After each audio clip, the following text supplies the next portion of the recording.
For hundreds of years, Zen teachings have shown a path to inner quiet, not by trying hard, but by letting go. The stories you're about to hear have helped countless people find inner peace. Before we begin, feel free to share what time it is and where you're listening from. Wherever you are right now, whatever brought you here tonight, you can let yourself settle. There's nothing you need to do right now. No test to pass, no lesson to learn. These stories will simply unfold one after another, like waves on a shore. Tonight, we'll explore the wisdom of Zen Buddhism through old tales. Each story carries a teaching about finding stillness, about discovering the peace that's already there beneath our restless thoughts. These aren't lessons you need to memorize or understand completely. They are companions on your journey into sleep. So relax now, take a slow, deep breath, and let's begin our journey together. By the sea, where waves rolled endlessly against black sand beaches and the air tasted of salt and fish, there lived an old man who spent his nights throwing nets into dark water. The village knew him simply as the fisherman. He had no other name that anyone remembered. He had fished these waters for so long that some of the older villagers said he'd been old when they were children. A boy named Takeshi often came to watch him work. Takeshi was 12 years old, quick-minded and restless, the kind of child who needed to understand everything, who asked endless questions until the adults in his life grew tired of answering. His teachers at the village school praised his intelligence, but worried about his inability to simply accept things as they were. One evening, as the sun sank toward the horizon and turned the sea orange and purple, Takeshi found the old fisherman preparing his nets on the shore. The fisherman worked slowly, checking each knot, untangling each twist, his weathered hands moving with the confidence of someone who'd done these same actions 10,000 times. "Old man," Takeshi said, sitting down on a nearby rock, "how do you know where to throw your nets?" The fisherman didn't look up from his work. He continued checking the nets, testing their strength, making small adjustments. Takeshi waited. When no answer came, he tried again. "The sea is so large. The fish could be anywhere. How do you know which spot will have fish and which won't?" Still, the old man said nothing. He gathered his nets, walked to the water's edge, and with a practiced motion, threw them into the waves. The net spread wide in the air, beautiful for a moment against the darkening sky, then fell and disappeared beneath the surface. The fisherman stood holding the rope, his eyes on the black water, his face calm. Takeshi felt frustration rising in his chest. "You're not answering me. Don't you know? Or are you just guessing?" The old man remained silent. The tide whispered against the sand. A seabird called from somewhere in the gathering dusk. Minutes passed. Takeshi shifted on his rock, uncomfortable with the silence. His mind filled it with more questions, each one louder than the last. What if there were no fish? What if the fisherman was wasting his time? What if there was a better method, a smarter way, something the old man was too stubborn or too simple to understand? "What if you catch nothing?" Takeshi finally asked. Unable to bear the quiet any longer, the fisherman remained still. His hands rested on the rope. His eyes stayed on the water.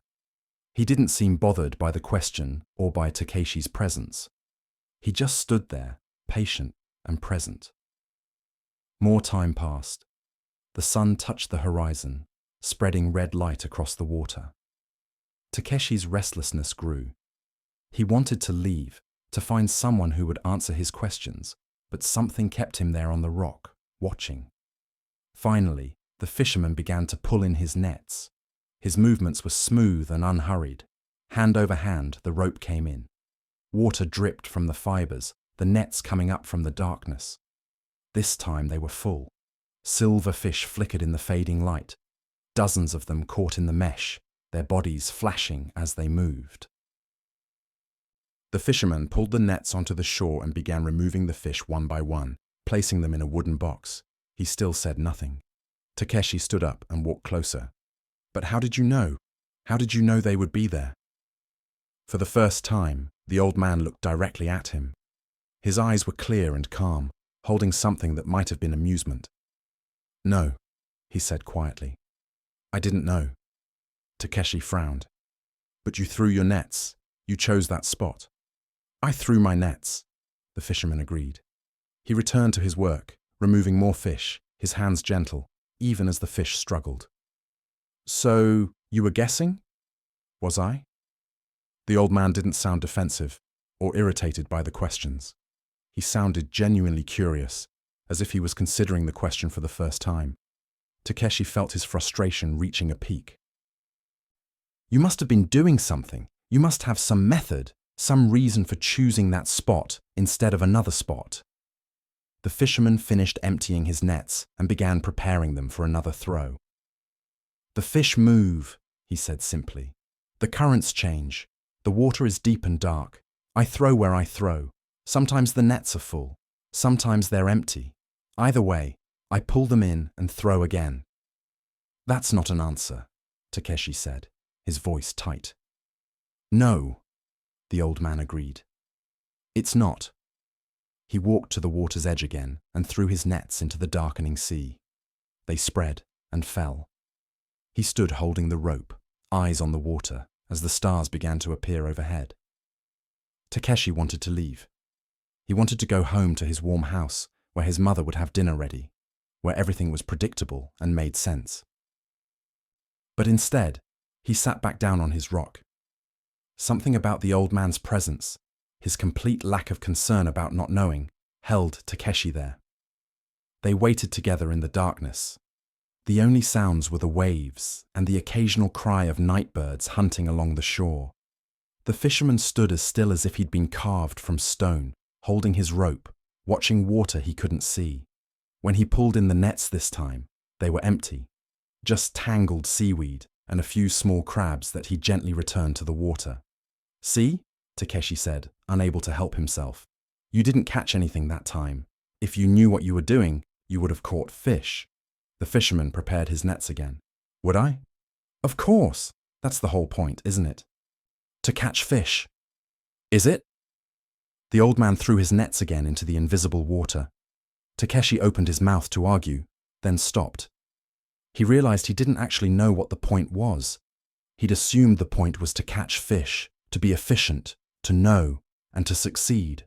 But the fisherman seemed unconcerned with success or failure. He threw his nets and pulled them in. That was all. They went through the same cycle 4 more times. Full nets, then empty nets, then half-full nets, then empty again. Each time the old man responded exactly the same way. No celebration when the nets were full. No disappointment when they were empty. Just the same calm attention, the same patient presence. As the night grew deeper and the moon rose over the water, Takeshi felt something shifting inside him. The restless need to understand, to know. To have answers began to quiet. Not because he'd found the answers, but because he was beginning to see that the questions themselves might be the problem. "Old man," he said finally, his voice softer now. "You really don't know, do you? You don't know where the fish are or if they'll come or why. Sometimes the nets are full and sometimes they're empty." "No," the fisherman said. "I don't know. Doesn't that bother you?" The old man was quiet for a long moment. Then he said, "When I was young, like you, it bothered me very much. I wanted to know everything. I wanted to understand the tides and the moon and the fish and the currents. I wanted to have a method that would always work, a knowledge that would always succeed." He paused, checking his nets. "I spent years trying to learn these things. I watched the moon's phases. I studied where other fishermen threw their nets. I tried to find the pattern, the secret. And did you find it?" "No," the old man said simply. "I found something else instead." "What?" "I found that not knowing is enough. More than enough. I found that throwing nets into dark water without knowing what will happen is not a problem to be solved. It's just what throwing nets into dark water is." He gestured toward the sea. "The water is deep. The fish move according to their own needs. I am here, and I throw my nets, and I receive what comes. Sometimes much, sometimes little, sometimes nothing. But I am still here. The water is still here. The night is still beautiful. Takeshi sat with this, turning it over in his mind. But what about planning? What about learning? What about trying to get better at something? Those things have their place, the fisherman said.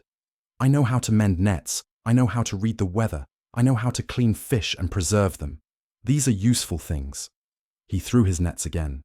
But the fish themselves, whether they come or not, that is not something I can know or control. So I stopped trying. And when I stopped trying to know what cannot be known, I discovered something strange. What? The not knowing stopped being a problem. It became just another part of the night, like the sound of the waves or the smell of salt. Something that is, rather than something that needs to be fixed. They were quiet together. The nets floated somewhere in the dark water. The stars turned slowly overhead. When the old man pulled in his nets this time, they were so full he needed Takeshi's help to drag them ashore. They worked together in the moonlight, removing fish after fish, their hands cold and wet and smelling of the sea. You see, the fisherman said, and Takeshi thought he detected the smallest smile. I still don't know, but the fish came anyway. Takeshi walked home that night, with his mind strangely quiet. The usual rush of questions, the constant need to understand and know and figure things out, had softened to something more like curiosity. Not the aggressive curiosity that demanded answers, but a gentler kind that could simply wonder and be satisfied with wondering. From that night on, he often returned to watch the old fisherman. He never got more answers, but gradually he stopped needing them. This story speaks to something we all struggle with. The weight of needing to know. We live in a world that values certainty, that rewards those who have answers, that makes us feel uncomfortable with not understanding. We fill every silence with explanations. We try to predict every outcome. We exhaust ourselves attempting to know things that cannot be known. Takeshi was a bright boy, but his intelligence had become a burden. He couldn't simply be present to experience. He had to understand it, categorize it, figure it out. His mind never rested because it was always working, always seeking, always demanding that the world make sense on his terms. The old fisherman had learned something different. He discovered that not knowing doesn't have to be a problem. It can simply be a fact, like the darkness of the water or the unpredictability of fish. He threw his nets not from knowledge, but from presence. He stood there night after night, not because he'd figured out where the fish would be, but because standing there with his nets in the dark water was what he did. In Zen Buddhism, there's a teaching about holding uncertainty lightly, not seeking to get rid of it or overcome it, but learning to be comfortable with it, even to welcome it. This doesn't mean giving up on learning or growing or understanding what we can understand. It means recognizing that much of life is like fishing in dark water. We don't know what will happen. We throw our nets anyway. The fisherman's empty nets didn't upset him because he wasn't attached to a particular outcome. He wasn't fishing to prove his knowledge or to prove his method worked. He was just fishing. The fish came, or they didn't come. Either way, he was still there under the stars, still present to the night, still taking part in something larger than his own understanding. What would it feel like to throw your nets without knowing? To take action, make choices, live your life without the guarantee of understanding exactly what will happen. Not recklessly, not carelessly, but with the same steady presence the fisherman brought to his work. The questions will still be there tomorrow. The unknowns will still be unknown. But for these hours of rest, you can set down the burden of needing to know. You can stand at the edge of sleep like the fisherman at the edge of the sea, throwing your nets into darkness, trusting what comes. In the mountains where morning mist clings to ancient pine trees, there was a path that led to a monastery, known for its peaceful teachings. The path was long and steep, winding through forests and over rocky slopes, where the air grew thin and the ground turned to loose stone. Many travelers attempted the journey, but few arrived unburdened. Kenji had been climbing since before dawn. He'd set out from the village below while stars still dotted the sky, determined to reach the monastery before nightfall. Now, the afternoon sun beat down without mercy, turning the mountain path into a test of endurance. But the heat was nothing compared to the weight he carried. On his back was an enormous bundle, nearly as large as Kenji himself. It was wrapped in thick cloth and tied with rope that had worn grooves into his shoulders over the months of traveling.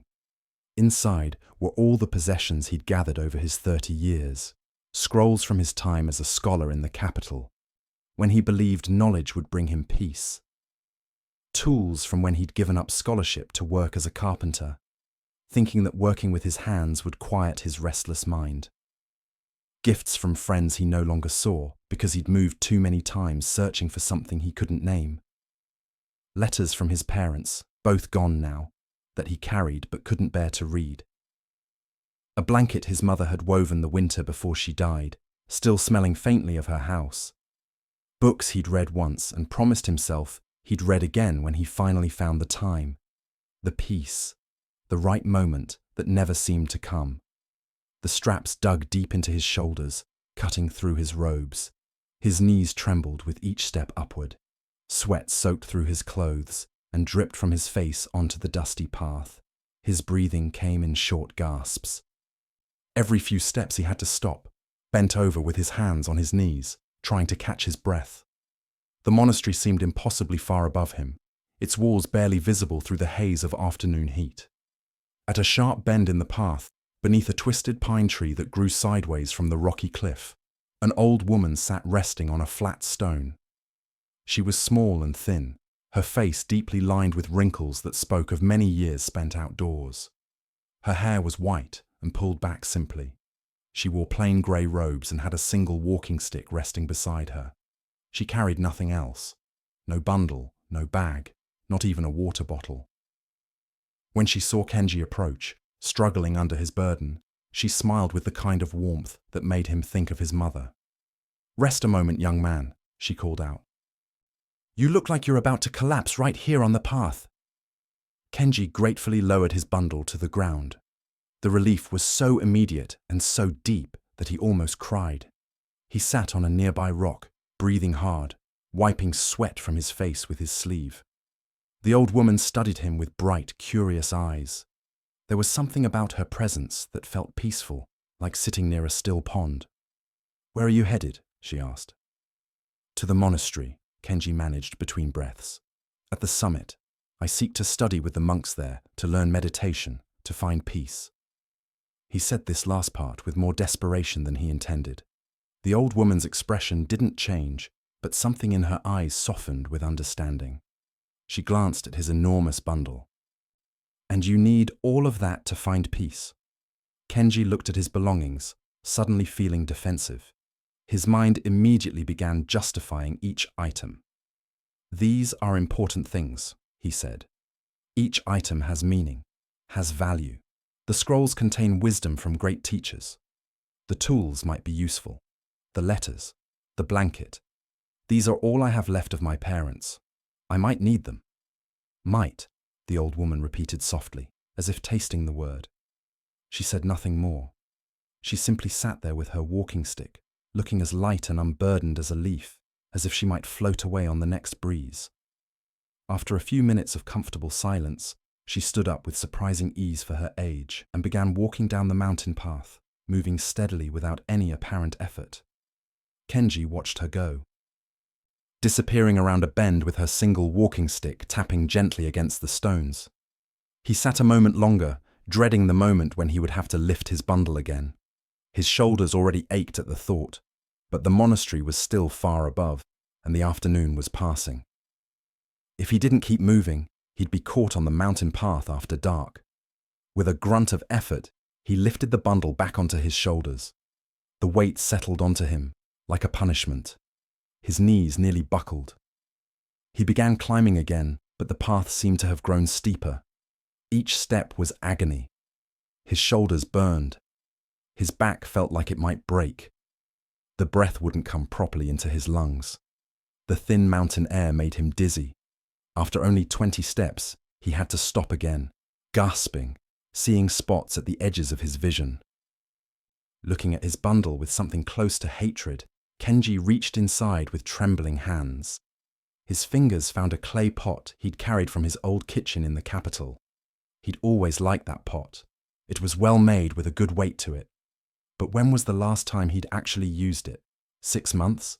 A year? He couldn't even remember.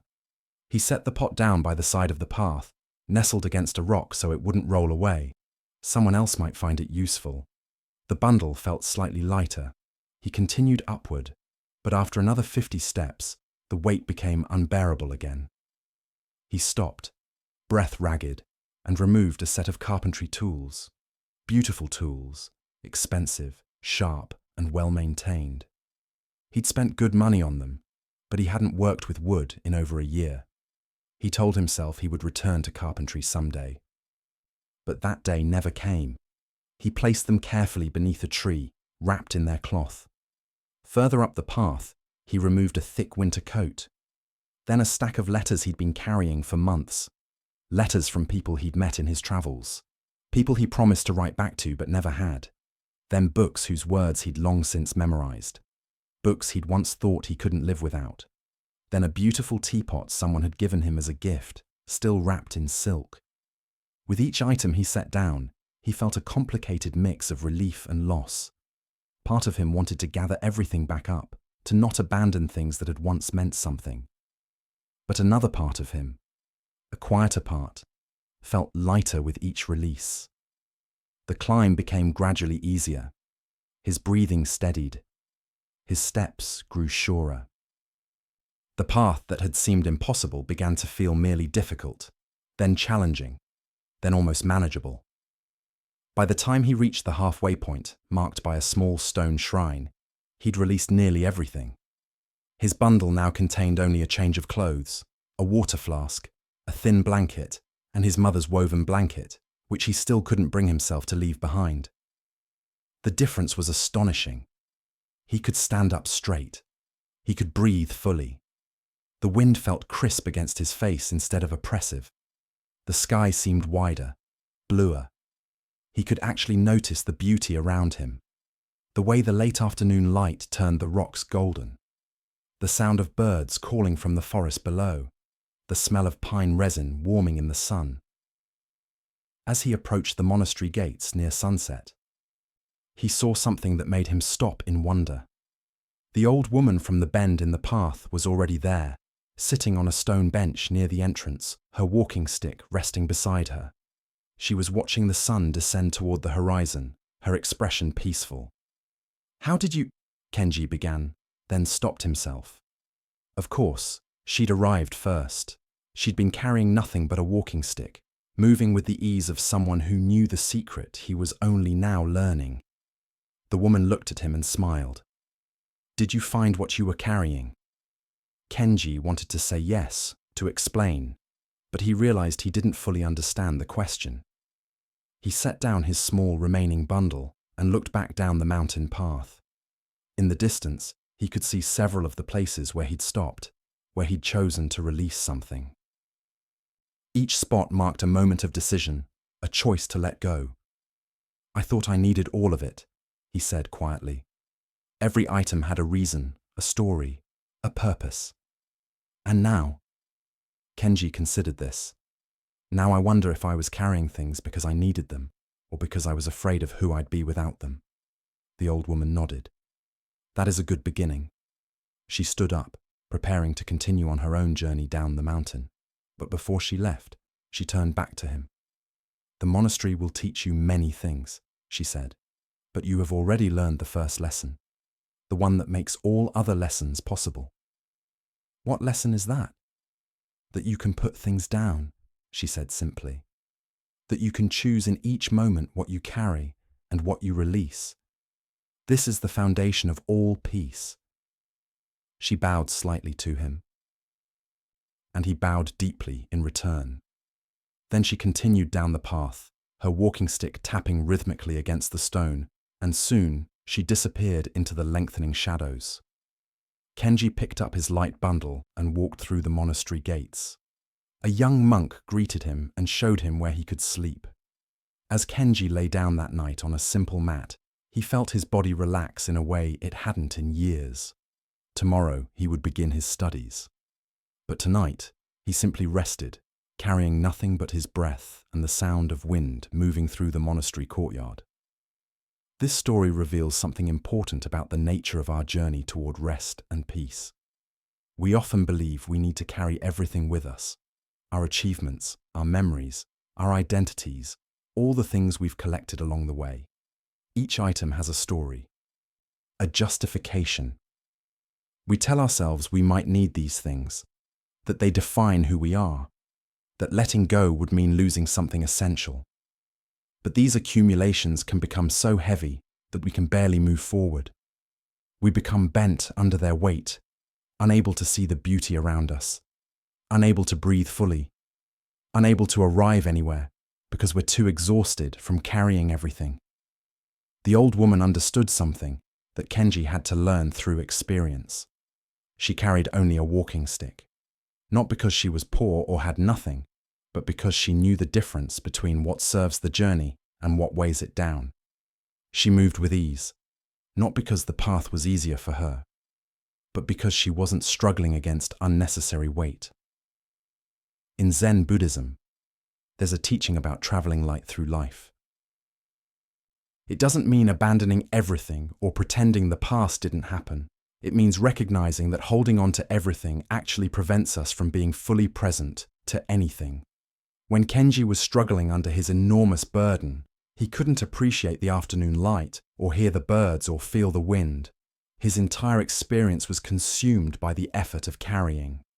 Each item Kenji released had been important to him at one time. The scrolls represented his intellectual journey. The tools represented a different dream. The letters and gifts represented connections and memories. These things weren't worthless, but the question isn't whether something has value. The question is whether carrying it serves your journey right now, in this moment, on this particular path. As you settle into rest tonight, consider what you might be carrying, not physical objects, but the mental and emotional burdens that weigh down your days and disturb your nights.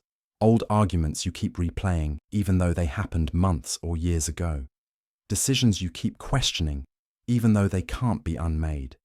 Expectations that others placed on you long ago that you still carry as if they define who you must be. Identities you built in earlier chapters of your life that you're exhausted from maintaining. The path to peace doesn't get easier by wishing it were different or by building up the strength to carry more. It gets easier by recognizing what we no longer need to carry. Sometimes the most courageous thing we can do is not to hold on tighter, but to release our grip. In a city where merchants and scholars gathered, there was a tea house known throughout the region for serving the finest tea and for the wisdom of its owner. The tea house was small and simple, with paper walls that glowed softly with lantern light in the evenings and a garden that bloomed with careful attention to each season. Inside, the space was arranged with perfect simplicity. A low table, cushions for sitting, and shelves that held only what was needed for the way of tea. Nothing extra, nothing wasted, nothing merely decorative. Master Tanaka ran the tea house. He was perhaps 60 years old, with grey hair pulled back simply, and hands that moved with the kind of precision that comes from decades of practice. He was known not just for his tea, but for his ability to teach without speaking, to show truth through simple actions rather than complicated explanations. Students came from distant provinces hoping to study with him, though he accepted very few. One evening, as rain drummed steadily against the roof and mist rose from the garden, a young scholar named Hiroshi arrived at the tea house.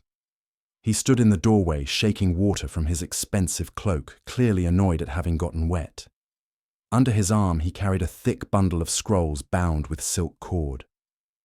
These were his writings, his studies, his collected wisdom from years at the Imperial Academy, where he distinguished himself as one of the brightest students in his generation.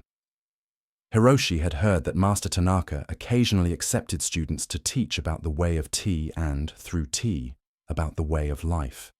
He hoped to learn from the master, to add this knowledge to his already impressive collection of learning. Another scroll to add to his bundle, another certification of his understanding, another way to demonstrate his refinement and education. Master Tanaka, Hiroshi announced as he entered, bowing quickly in the formal style of the capital. I have traveled 3 days to meet you. I have studied with the greatest scholars in the land. I can recite all the major classics from memory. I understand philosophy, poetry, history, and the principles of governance. I have written commentaries that my teachers called brilliant. I hope you will share your wisdom with me so I might deepen my understanding of the tea ceremony and add this knowledge to my studies. Master Tanaka looked up from where he was preparing the brazier. He studied Hiroshi for a long moment, taking in the expensive robes, the proud bearing, the way the young man held his scrolls like treasures. Then he nodded quietly and gestured for Hiroshi to sit. Hiroshi arranged his scrolls carefully beside him, making sure they wouldn't touch the floor or get damaged by any stray drops of water. He adjusted his robes to sit in perfect formal position, back straight, hands positioned correctly, everything precise and proper according to the etiquette he'd studied. Master Tanaka moved slowly through the tea preparation. He ladled water from the pot into the kettle with careful attention. He wiped each implement with a cloth, his movements unhurried and graceful. He measured tea leaves from a simple ceramic container. The sound of the scoop against the leaves created a soft whisper, the room filled with the subtle fragrance of heating water and tea. Rain continued its steady rhythm against the roof. Hiroshi waited impatiently. He'd expected the master to begin teaching, to explain the significance of each movement, to share the deeper meanings and symbolism. Wasn't that what teachers did?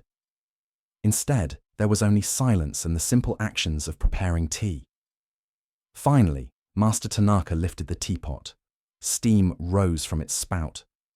He began to pour tea into Hiroshi's cup, a simple ceramic cup with no decoration. The tea flowed in a steady stream, the color of amber in the lamplight. The cup filled quickly, the liquid rising toward the rim. But Master Tanaka kept pouring. The tea reached the rim of the cup. Still, Master Tanaka's hand remained steady, the stream of tea continuing without pause. The tea began to overflow, spilling over the edge of the cup, spreading across the wooden table in a dark pool that moved toward Hiroshi's carefully arranged scrolls. "Master, stop!" Hiroshi said, breaking his formal posture to jump up and snatch his precious scrolls away from the spreading tea. "The cup is full. It can hold no more. You're spilling it everywhere." Master Tanaka finally set down the teapot. The only sounds were the rain on the roof and the drip of tea falling from the edge of the table onto the floor. He looked at Hiroshi with calm, patient eyes. "Like this cup," the master said softly, his voice barely above a whisper. "You are full of your own ideas, your own knowledge, your own certainties. How can I show you anything new when there is no room to receive it?" Hiroshi stood frozen, his scrolls clutched against his chest. Tea dripped slowly from the table onto the floor, each drop marking a moment of silence. His mind raced with responses, with arguments, with ways to demonstrate that he wasn't too full, that he did have room to learn. But every response he thought of only proved the master's point. "But master," he finally said, his voice smaller now, less assured, "I have worked so hard to learn all of this. Years of study, countless hours. Surely my knowledge has value. Surely it means something." "The value of a cup," Master Tanaka replied, beginning to clean up the spilled tea with slow, deliberate movements, "is not in being full. The value of a cup is in its emptiness, in its capacity to receive. A full cup is useless for holding tea. You can appreciate it as an object, perhaps, but you cannot use it for its purpose." He wrung out the cloth he was using, the tea-stained water dripping into a bowl. "You have filled yourself so completely with what you already know," the master continued, "that there is no space for what you don't know. Every question I might ask, you already have an answer. Every teaching I might offer, you already understand. Or so you believe." Hiroshi looked down at his scrolls, at the silk cord binding them together, at all his carefully accumulated knowledge. For the first time in years, he saw them not as achievements, but as walls he'd built around himself. Walls that kept out anything that might challenge or change what he thought he knew. "How do I empty the cup?" he asked quietly. Master Tanaka smiled, and something about that smile made Hiroshi think the master had been waiting for exactly that question. "You begin," the master said, "by recognizing it is full." That recognition itself creates the first small space, the first crack in the wall. He prepared fresh tea in a new cup, this time pouring with exquisite care, stopping just before the rim, leaving the smallest space at the top.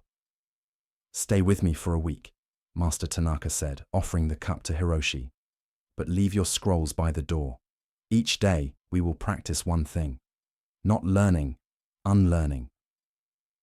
Hiroshi hesitated. His scrolls represented years of work, years of identity, years of believing that he was valuable because he knew so much. To set them aside felt like setting aside himself, but he looked at the overflowed cup, at the waste of good tea, at how his fullness had prevented him from receiving what was offered. Slowly, he walked to the entrance and carefully placed his bundle of scrolls on a shelf. They looked smaller there, somehow less impressive than they'd seemed when he was carrying them.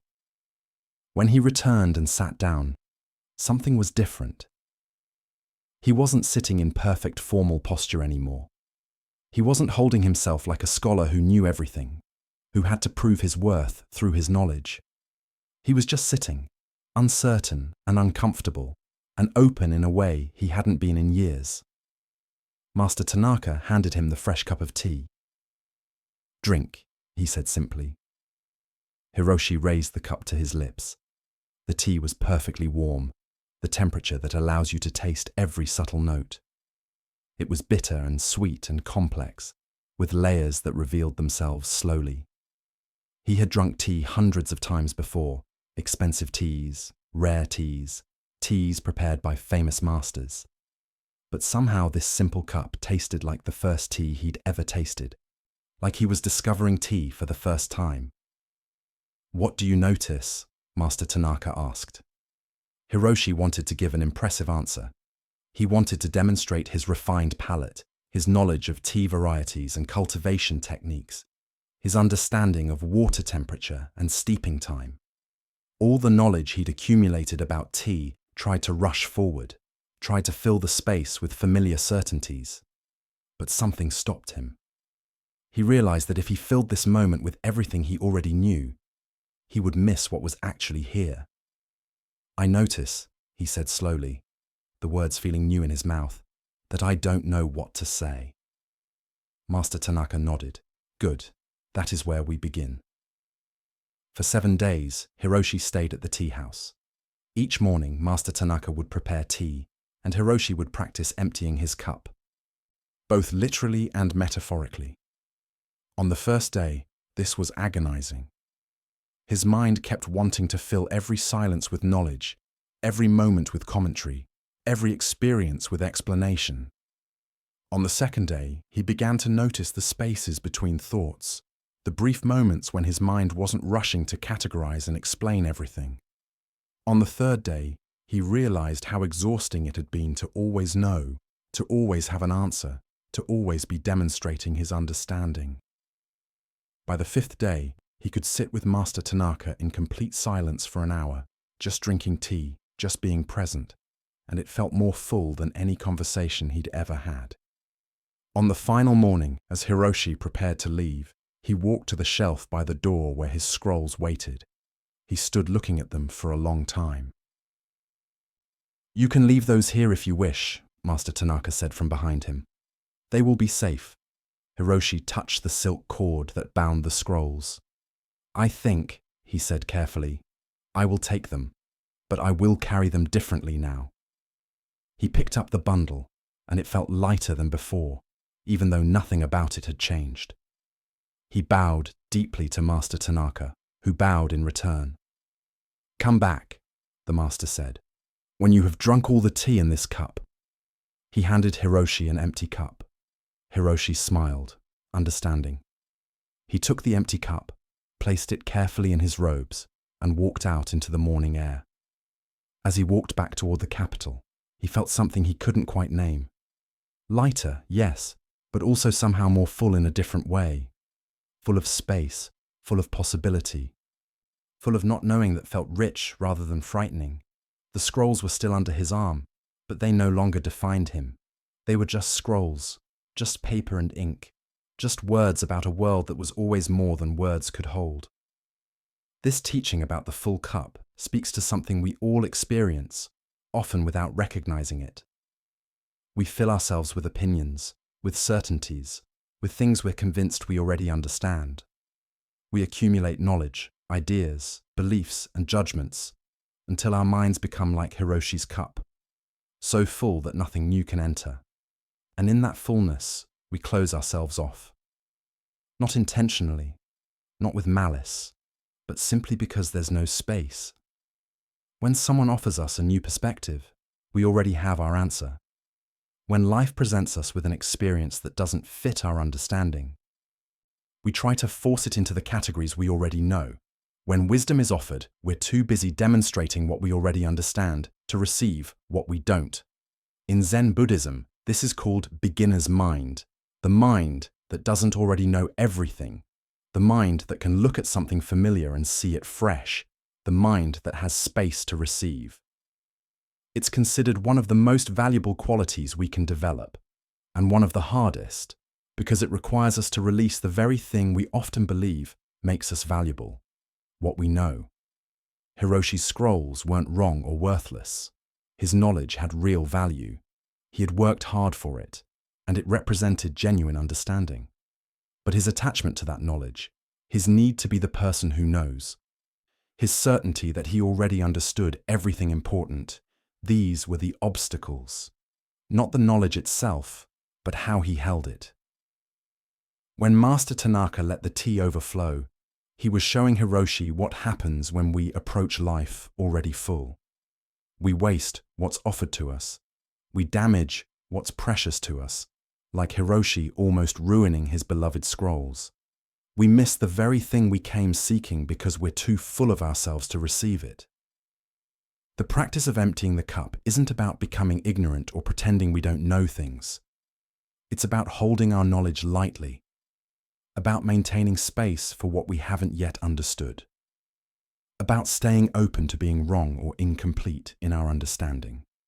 It's about recognizing that every answer we hold closes off certain questions. And sometimes the questions are more valuable than the answers. Master Tanaka's final gift to Hiroshi was an empty cup. Not a full cup of knowledge, not more teachings to accumulate, but emptiness itself. Because emptiness isn't nothing.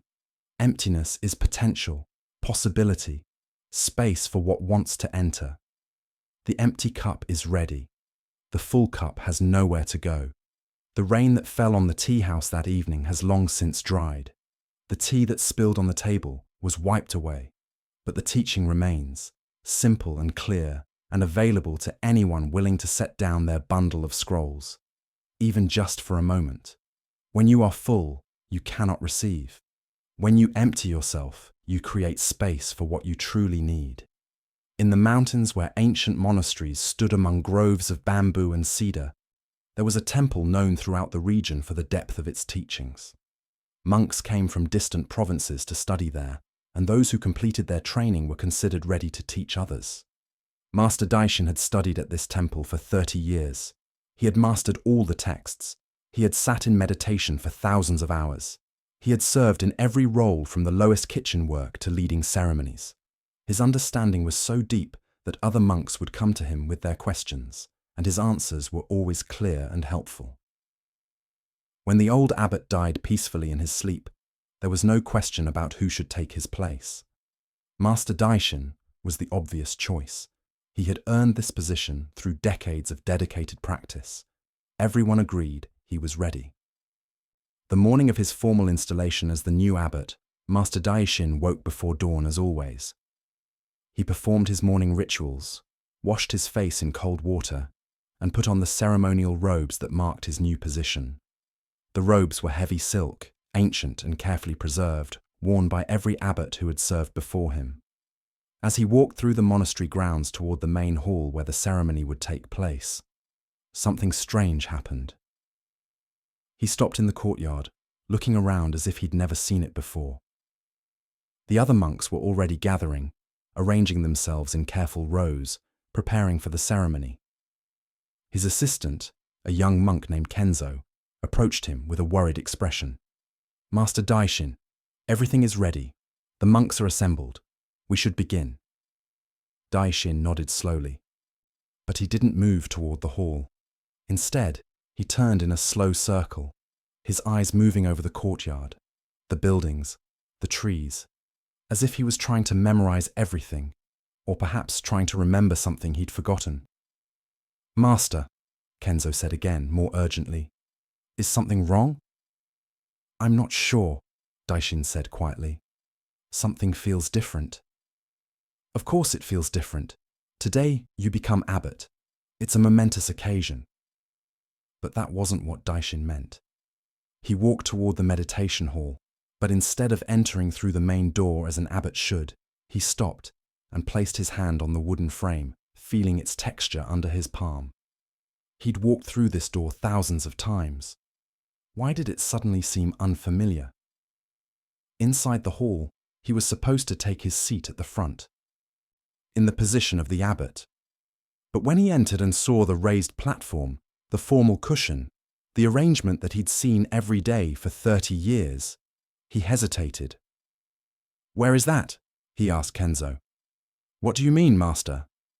"That's the abbot's seat. Your seat now." "Is it?"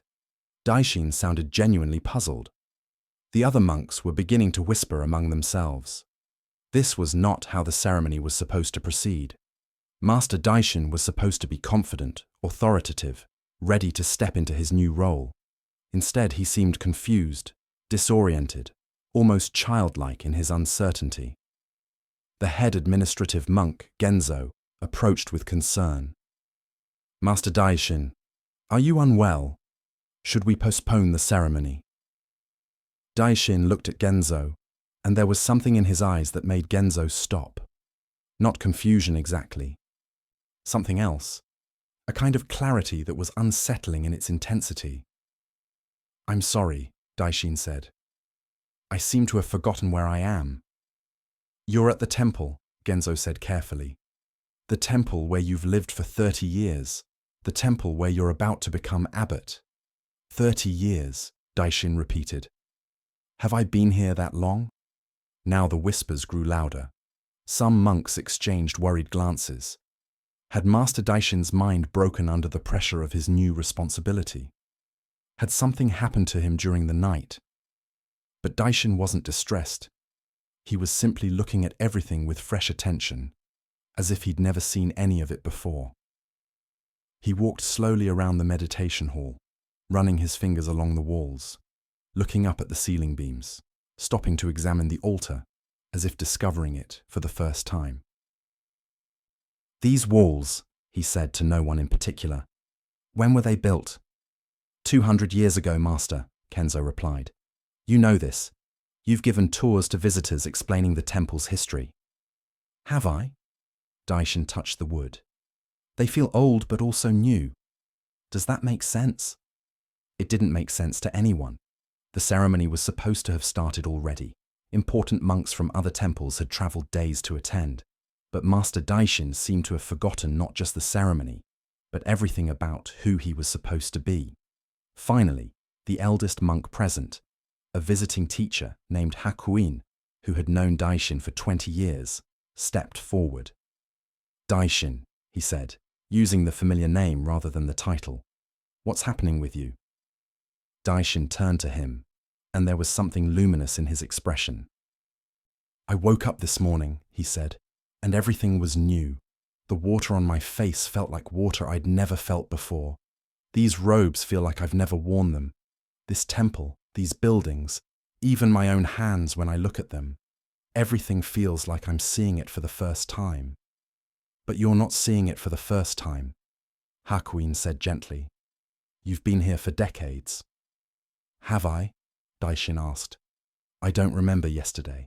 I know intellectually that there was a yesterday, that I have a history, that I've studied and practiced here for many years, but it feels very far away, like something I learned about rather than something I lived.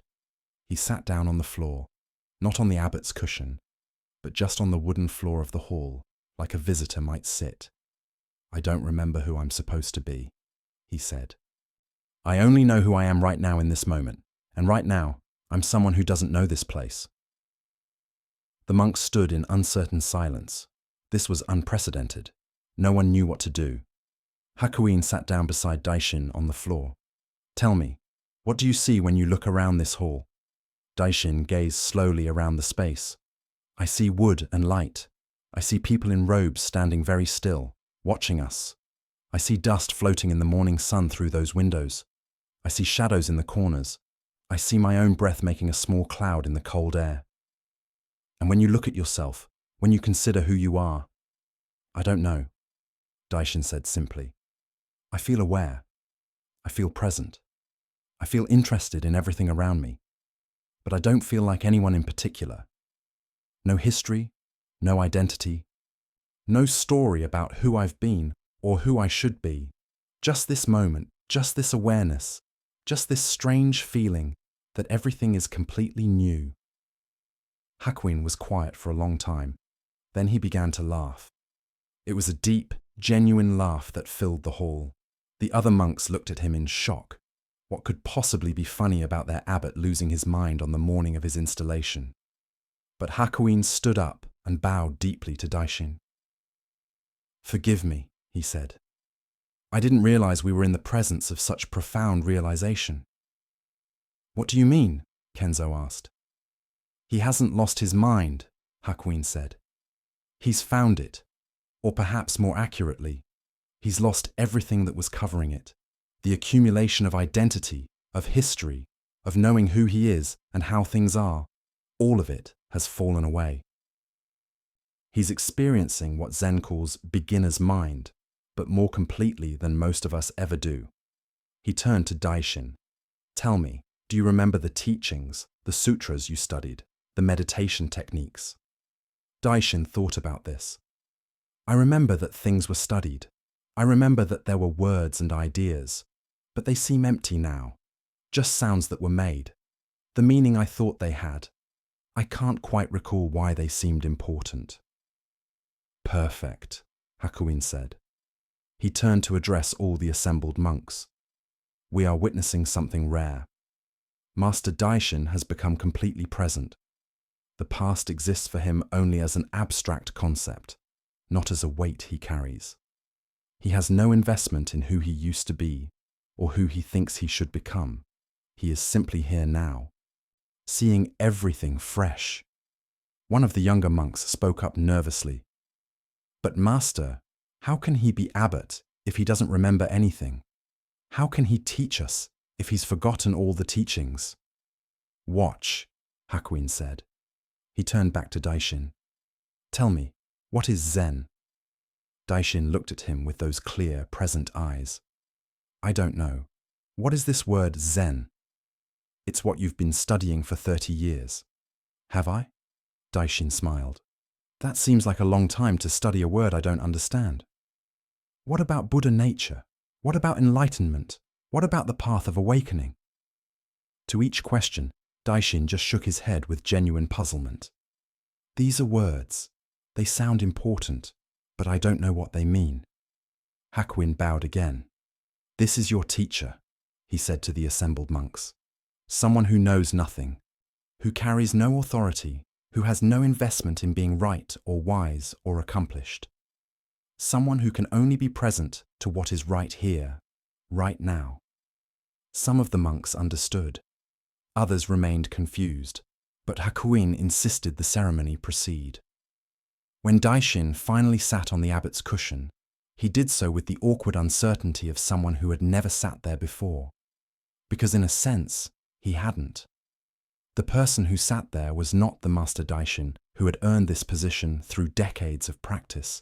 It was just awareness itself, temporarily called Daishin, experiencing this moment of sitting on this particular cushion for the first time. Over the following weeks, something remarkable happened. Daishin's state did not fade or return to normal. He continued to experience each day as if it were his first. He had to relearn where everything was in the monastery. He had to be reminded of people's names. He couldn't recall the schedule, or the procedures, or the formal protocols. But when monks came to him with questions, his responses were unlike anything they'd heard before. Freed from all the accumulated teachings and standard answers, he could only respond from direct presence. If someone asked about suffering, he might just say, "What's suffering?" Not as a clever Zen trick, but as a genuine question. If someone asked how to find peace, he might look confused and say, "Is it lost?" His not knowing was so complete, so genuine, that it cut through all the complexity and brought everyone back to the simple, immediate reality of just this moment, just this breath, just this awareness that needs no history, no identity, no story to be what it is. Some monks found this frustrating. They wanted the wise, knowledgeable teacher they'd expected. But others discovered something profound in Daishin's innocence. They began to see how much of their own understanding was just memory, just accumulated concepts, just ideas they'd accepted without truly seeing for themselves. Years later, monks would travel from distant temples to study with the abbot who had forgotten everything. And when visitors asked how long he'd been practicing Zen, he would always answer the same way. "I'm not sure what Zen is, but whatever this is, it's my first day." This teaching about beginner's mind, about experiencing everything fresh, reveals something profound about how we normally move through our lives. We carry the weight of our accumulated experiences, our learned patterns, our assumptions about how things are. We see through the filter of memory rather than meeting each moment directly. Master Daishin had spent 30 years learning, practicing, accumulating understanding. All of that had value. But notice what happened when it fell away. He didn't become ignorant or incapable. He became present in a way that was more direct, more immediate, more real than any of his accumulated knowledge had allowed. When we know a place, we stop seeing it. When we know a person, we stop discovering them. When we know ourselves, we stop being surprised by who we might be. The knowing becomes a barrier to actual experience.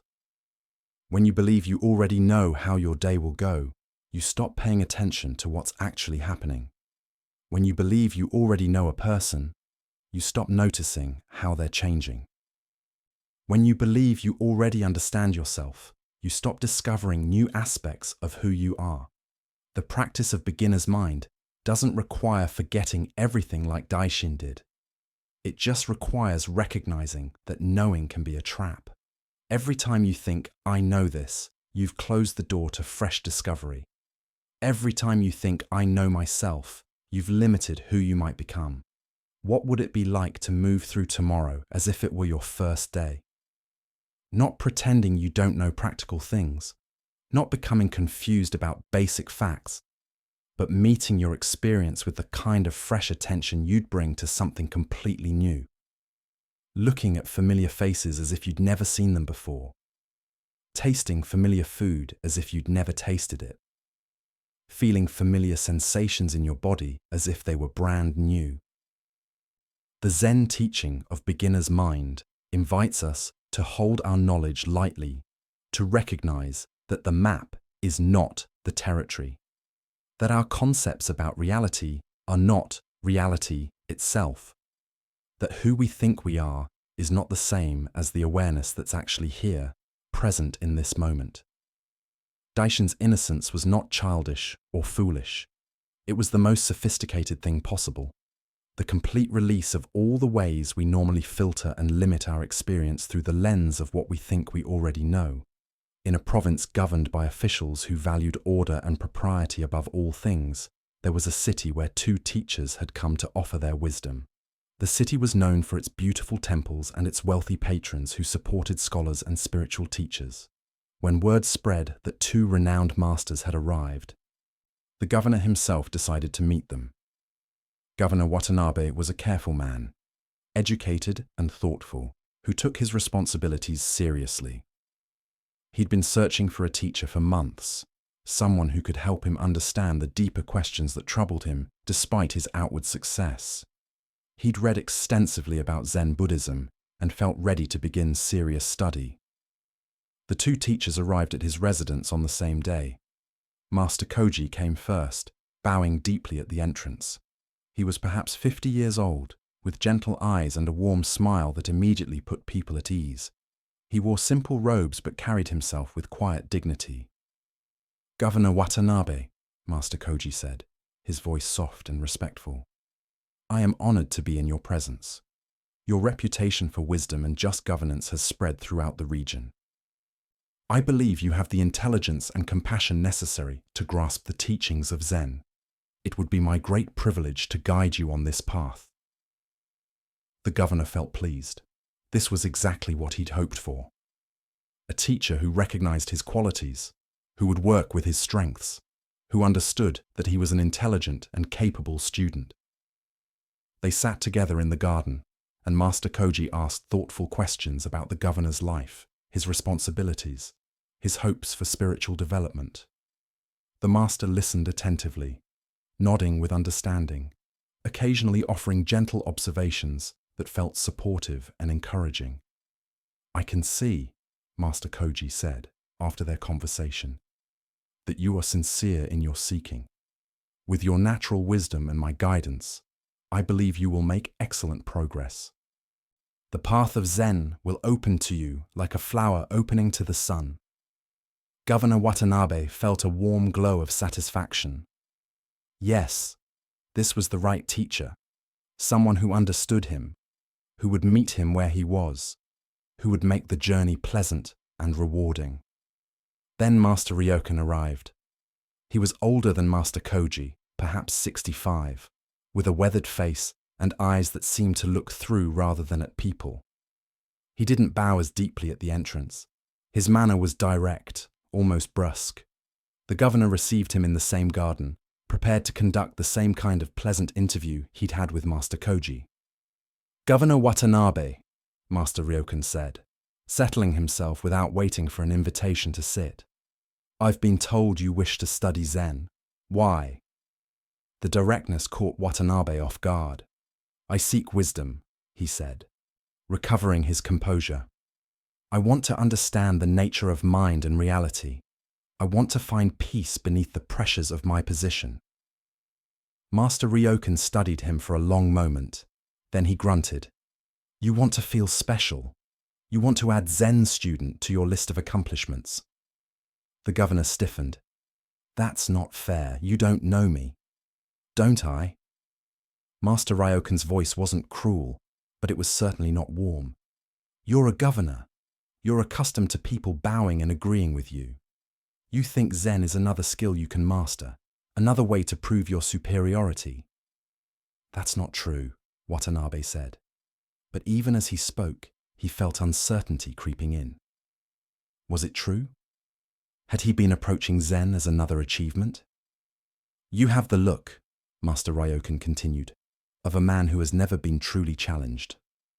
Everyone tells you how wise you are, how capable, how worthy of respect, and you've started to believe them."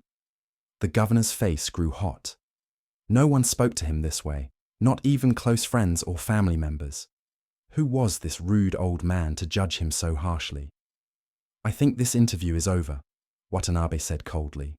"Thank you for coming, but I don't believe we would work well together." Master Ryokan shrugged. "As you wish.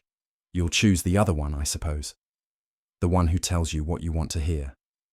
He stood to leave, but something in his words made Watanabe pause. "What do you mean?" "The other master," Ryokan said. "He's kind, encouraging. He'll make you feel good about yourself. You'll enjoy studying with him. You'll have pleasant conversations in gardens like this one. You'll read beautiful texts and discuss profound ideas.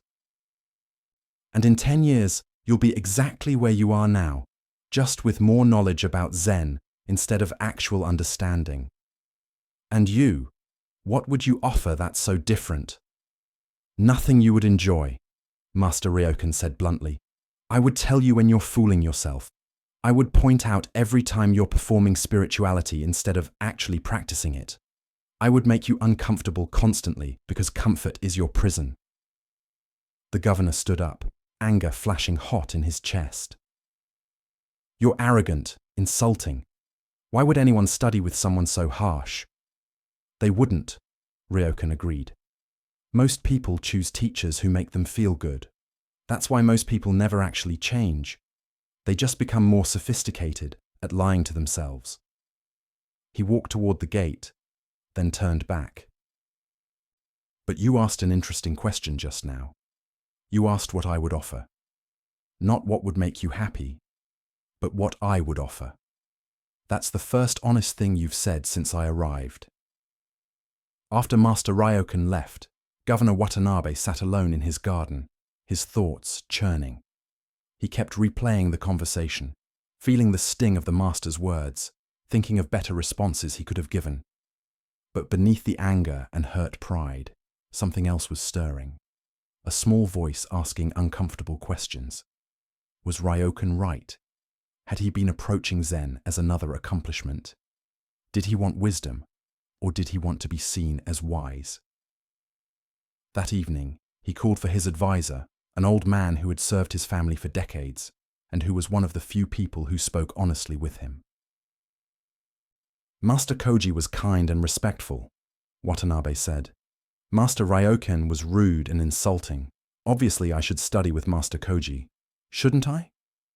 The advisor was quiet for a moment. Then he said, May I speak freely, my lord? Always. You have been surrounded by people who defer to you your entire life. Your father was governor before you. You've never wanted for anything. You're intelligent and capable, but you've rarely been challenged or contradicted. When you make mistakes, people usually don't tell you. The governor felt defensive, but nodded for him to continue. The question is not which teacher is nicer, the advisor said.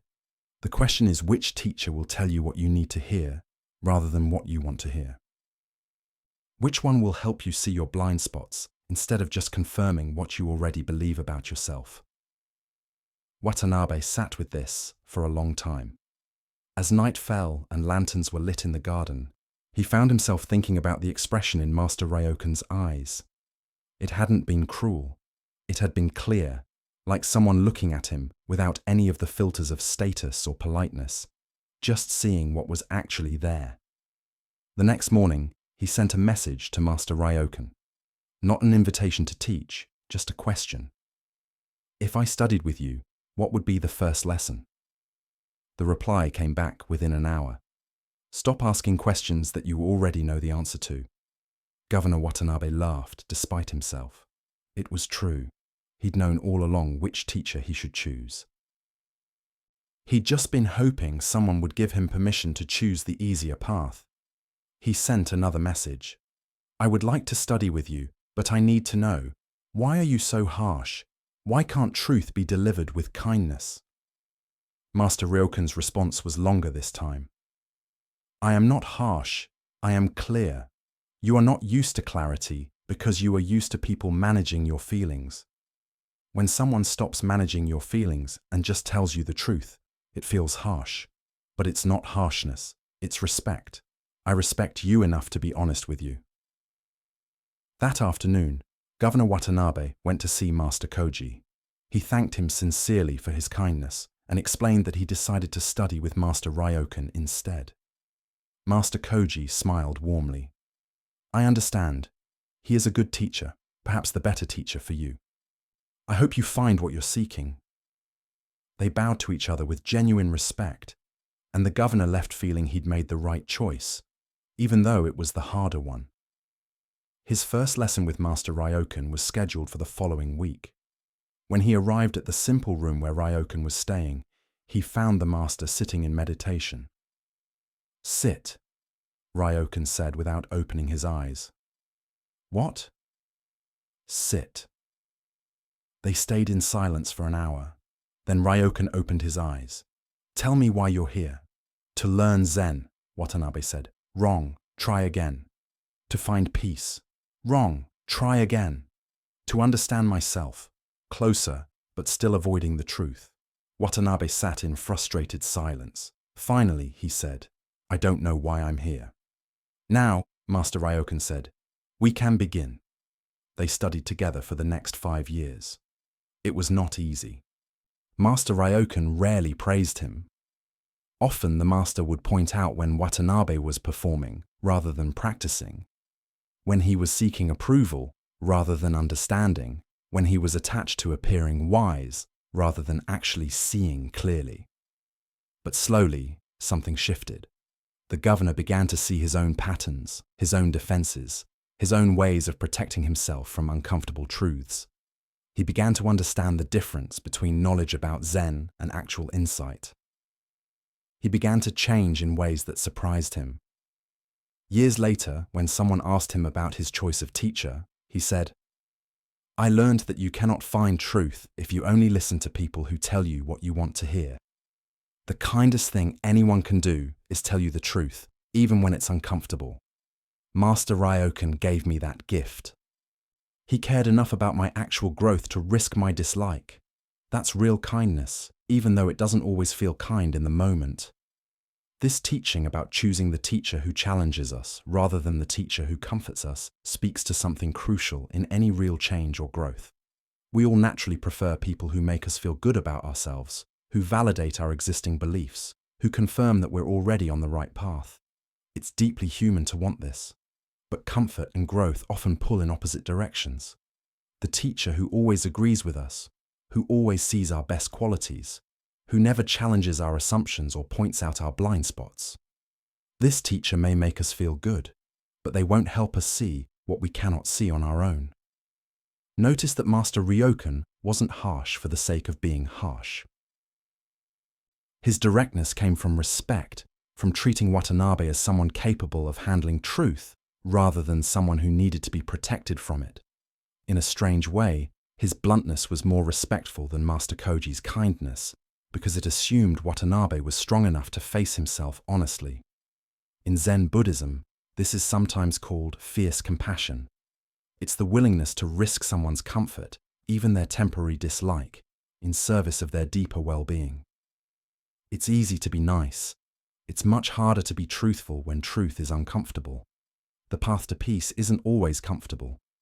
Sometimes we have to face uncomfortable truths about ourselves, our patterns, our blind spots.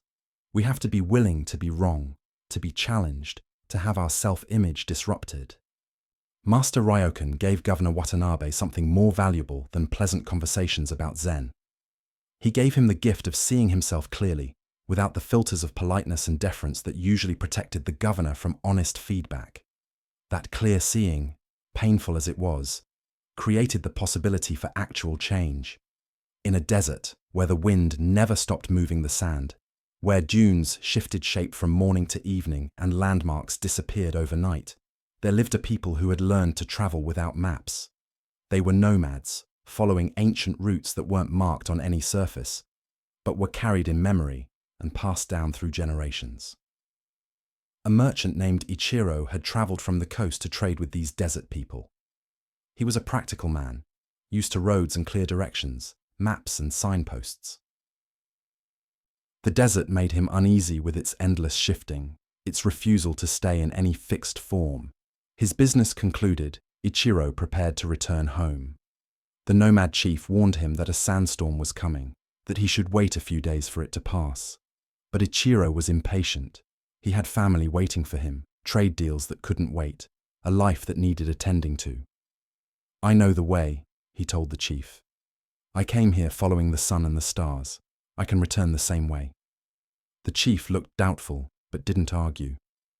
"May you find your way," he said, and it sounded less like encouragement and more like a question. Ichiro set out at dawn with his camel and his supplies. The first day of travel went well. He followed the sun, kept his bearings straight, made good progress. The second day was equally clear. He congratulated himself on his decision not to wait. The storm the chief had worried about seemed to be nothing more than an old man's excessive caution. On the third day, just after noon, the sky began to change. The blue faded to yellow, then to orange. The wind picked up, gentle at first, then increasingly aggressive. Within an hour, Ichiro found himself in the sandstorm the chief had warned about. It was unlike anything he'd experienced. The wind howled from every direction at once. Sand filled the air so thickly he couldn't see his camel's head in front of him.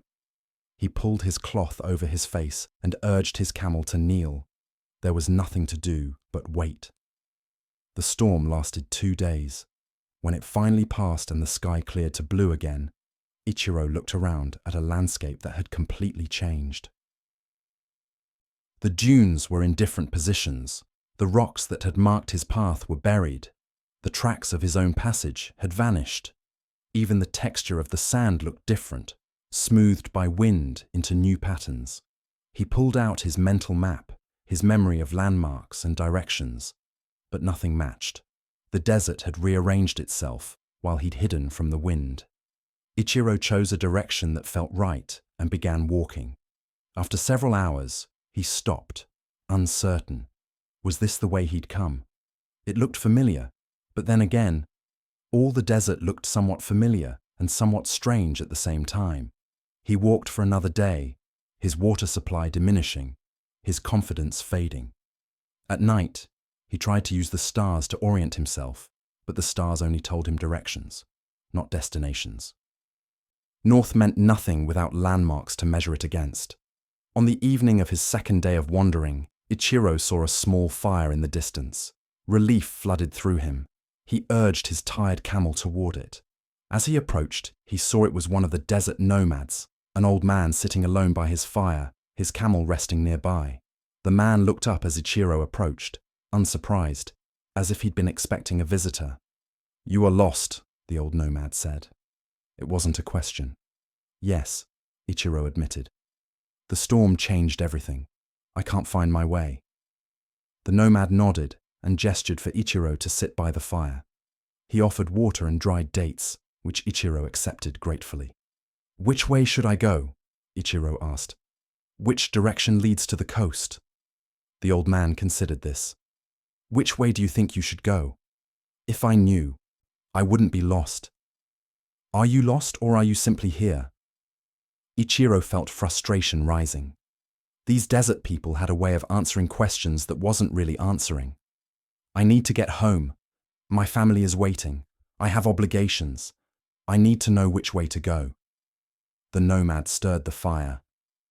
"The desert doesn't have ways. The desert is always changing.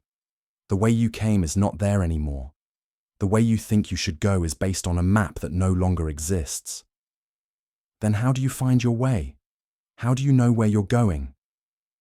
"We don't," the old man said simply. "We move. We pay attention. We feel the quality of the wind, the type of sand, the subtle changes in the land. We don't follow ways. We find ways." "That's not helpful," Ichiro said. "I need specific directions." The nomad looked at him with patient eyes. "You want me to give you a map for a desert that has no fixed form. You want me to tell you how to get to where you think you should be based on where you think you are. But what if you're not where you think you are? What do you mean? Where are you right now?" Ichiro looked around.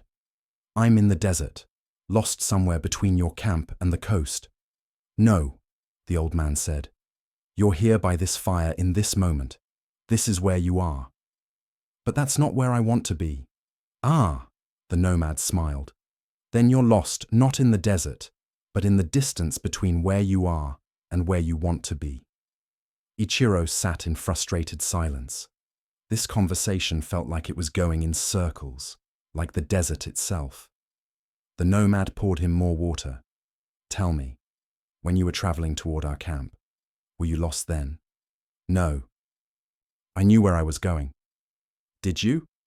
Or did you simply move through the desert day by day, paying attention to the sun and the land until you arrived?" Ichiro thought about this. It was true that he hadn't known the exact route. He just traveled, made decisions each day based on what he saw and felt, trusted that movement in a general direction would eventually lead where he needed to go. "So, how is now different?" the old man asked. Because then I was going somewhere. Now I don't know where I am or which way to go. You are here, the nomad repeated, and the coast is in a direction. Tomorrow when the sun rises, start walking toward where it sets. Pay attention to the land.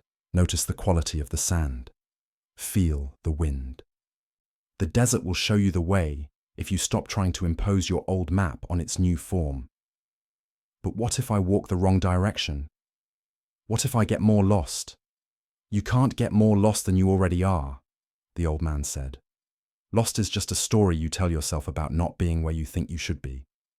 But you're always somewhere. Right now you're here. Tomorrow you'll be somewhere else. That's not lost. That's just moving through space. They sat in silence. The fire crackled. The night was clear and cold. Above them, stars filled the sky in such abundance that Ichiro had never seen anything like it. The storm was necessary, the nomad said eventually. It erased your old way so you could discover a new way.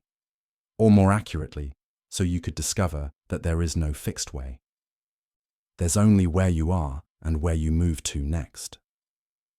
The next morning, Ichiro prepared to leave. He felt different somehow, though he couldn't quite name how. The old nomad gave him extra water and pointed toward where the sun would set. Walk, he said. Pay attention. Trust. Thank you, Ichiro said. I hope I find my way. You're already on it, the nomad replied. Ichiro walked for 3 more days. He stopped trying to match what he saw to what he remembered. He stopped worrying about being lost. He just moved, paying attention to subtle signs in the landscape, following his instincts, trusting that movement would eventually lead somewhere. On the 4th day, he saw the ocean. He'd found his way not by following a map or knowing the route, but by being completely present to where he was in each moment. By letting go of his certainty about how things should be and opening himself to how things actually were. When he finally arrived home, his family asked about his journey. I got lost in the desert, he told them, and in being lost, I found something I hadn't known I was looking for. What's that? His wife asked. That being lost is just another way of being somewhere, that not knowing where you are is sometimes the most honest relationship you can have with where you are. This teaching about being lost speaks to something we all experience but rarely examine. We navigate our lives with maps, plans, expectations about where we should be and how to get there. When reality doesn't match our maps, we feel lost, disoriented, anxious. We believe something has gone wrong.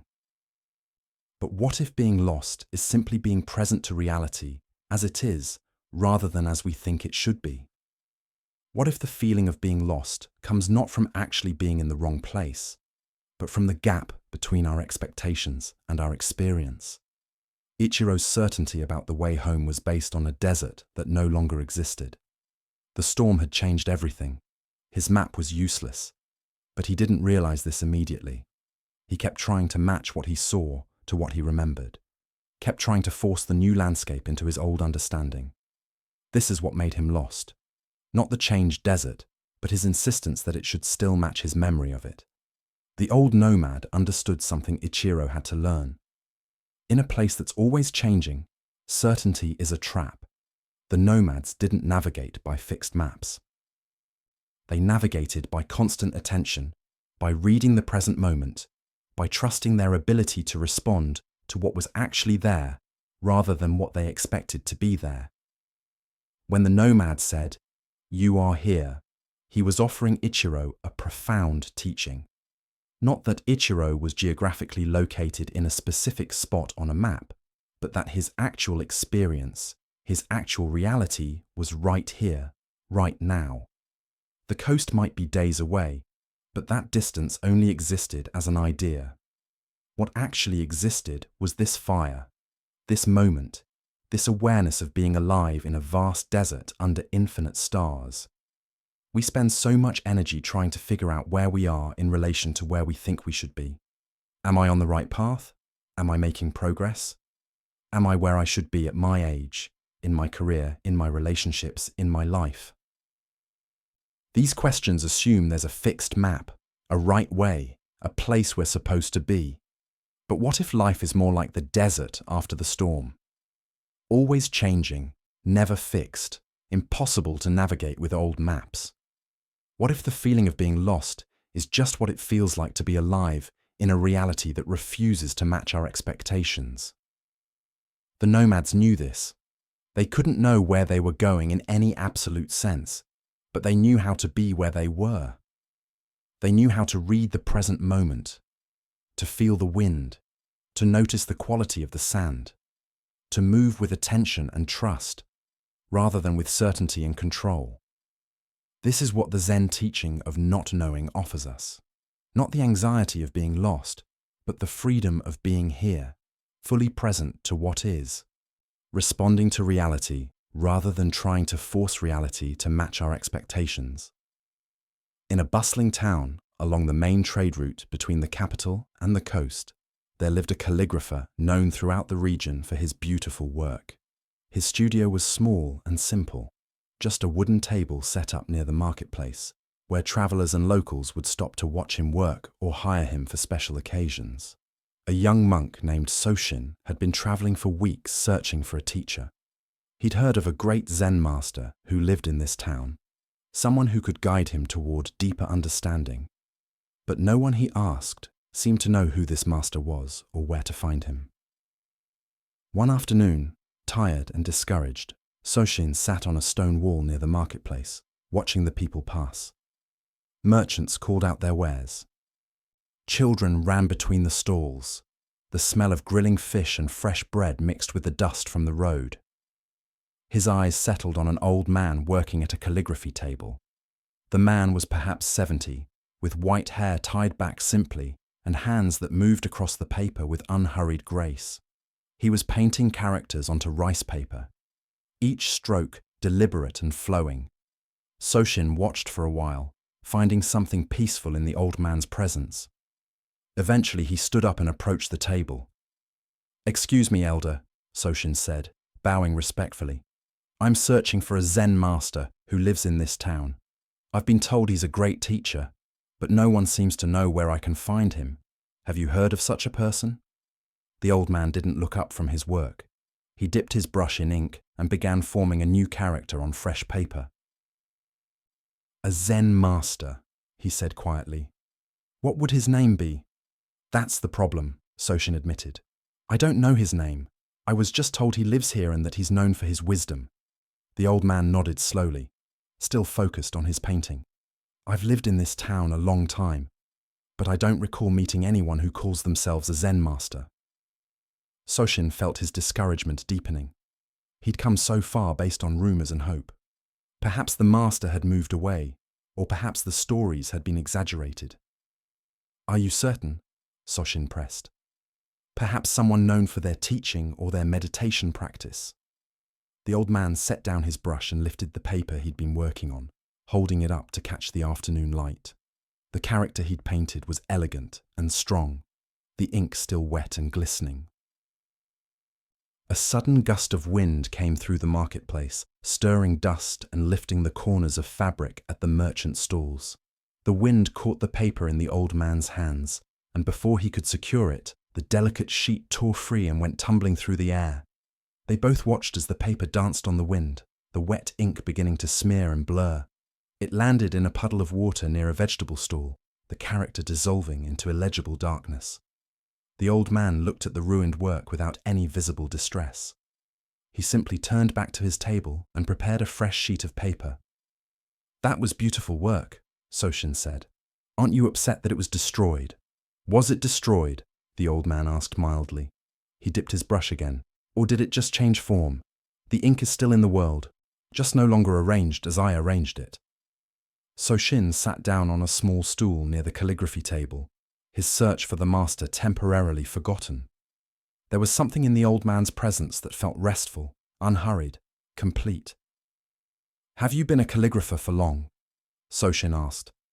The old man paused, his brush hovering over the paper. "I'm not sure," he said after a moment. "It feels both very long and not long at all." "How can you not be sure? Surely you remember when you started." "I remember learning to hold a brush. I remember the feeling of ink on paper. But when that was, how many years ago, that feels uncertain. Time has a way of blurring together when you do something every day. He began painting a new character. His strokes were confident, but not rushed, each line appearing exactly where it needed to be. "What's your name?" Soshin asked. The old man's brush paused mid-stroke. He looked at Soshin with an expression of mild puzzlement, as if the question had surprised him. "My name," he repeated. "Yes. What are you called?" The old man set down his brush and looked at his hands, turning them over as if they might provide an answer. "That's interesting," he said quietly. "I seem to have forgotten." "Forgotten your name?" Soshin couldn't hide his surprise. "How can you forget your own name?" "I'm not sure," the old man said. He didn't sound distressed, just genuinely curious. "People call me different things, old master or calligrapher or sometimes just elder. But my actual name, what I was called when I was young, it's somewhere in my memory, but I can't quite reach it." He picked up his brush again and continued his painting. "It's strange how much of ourselves we carry in a name.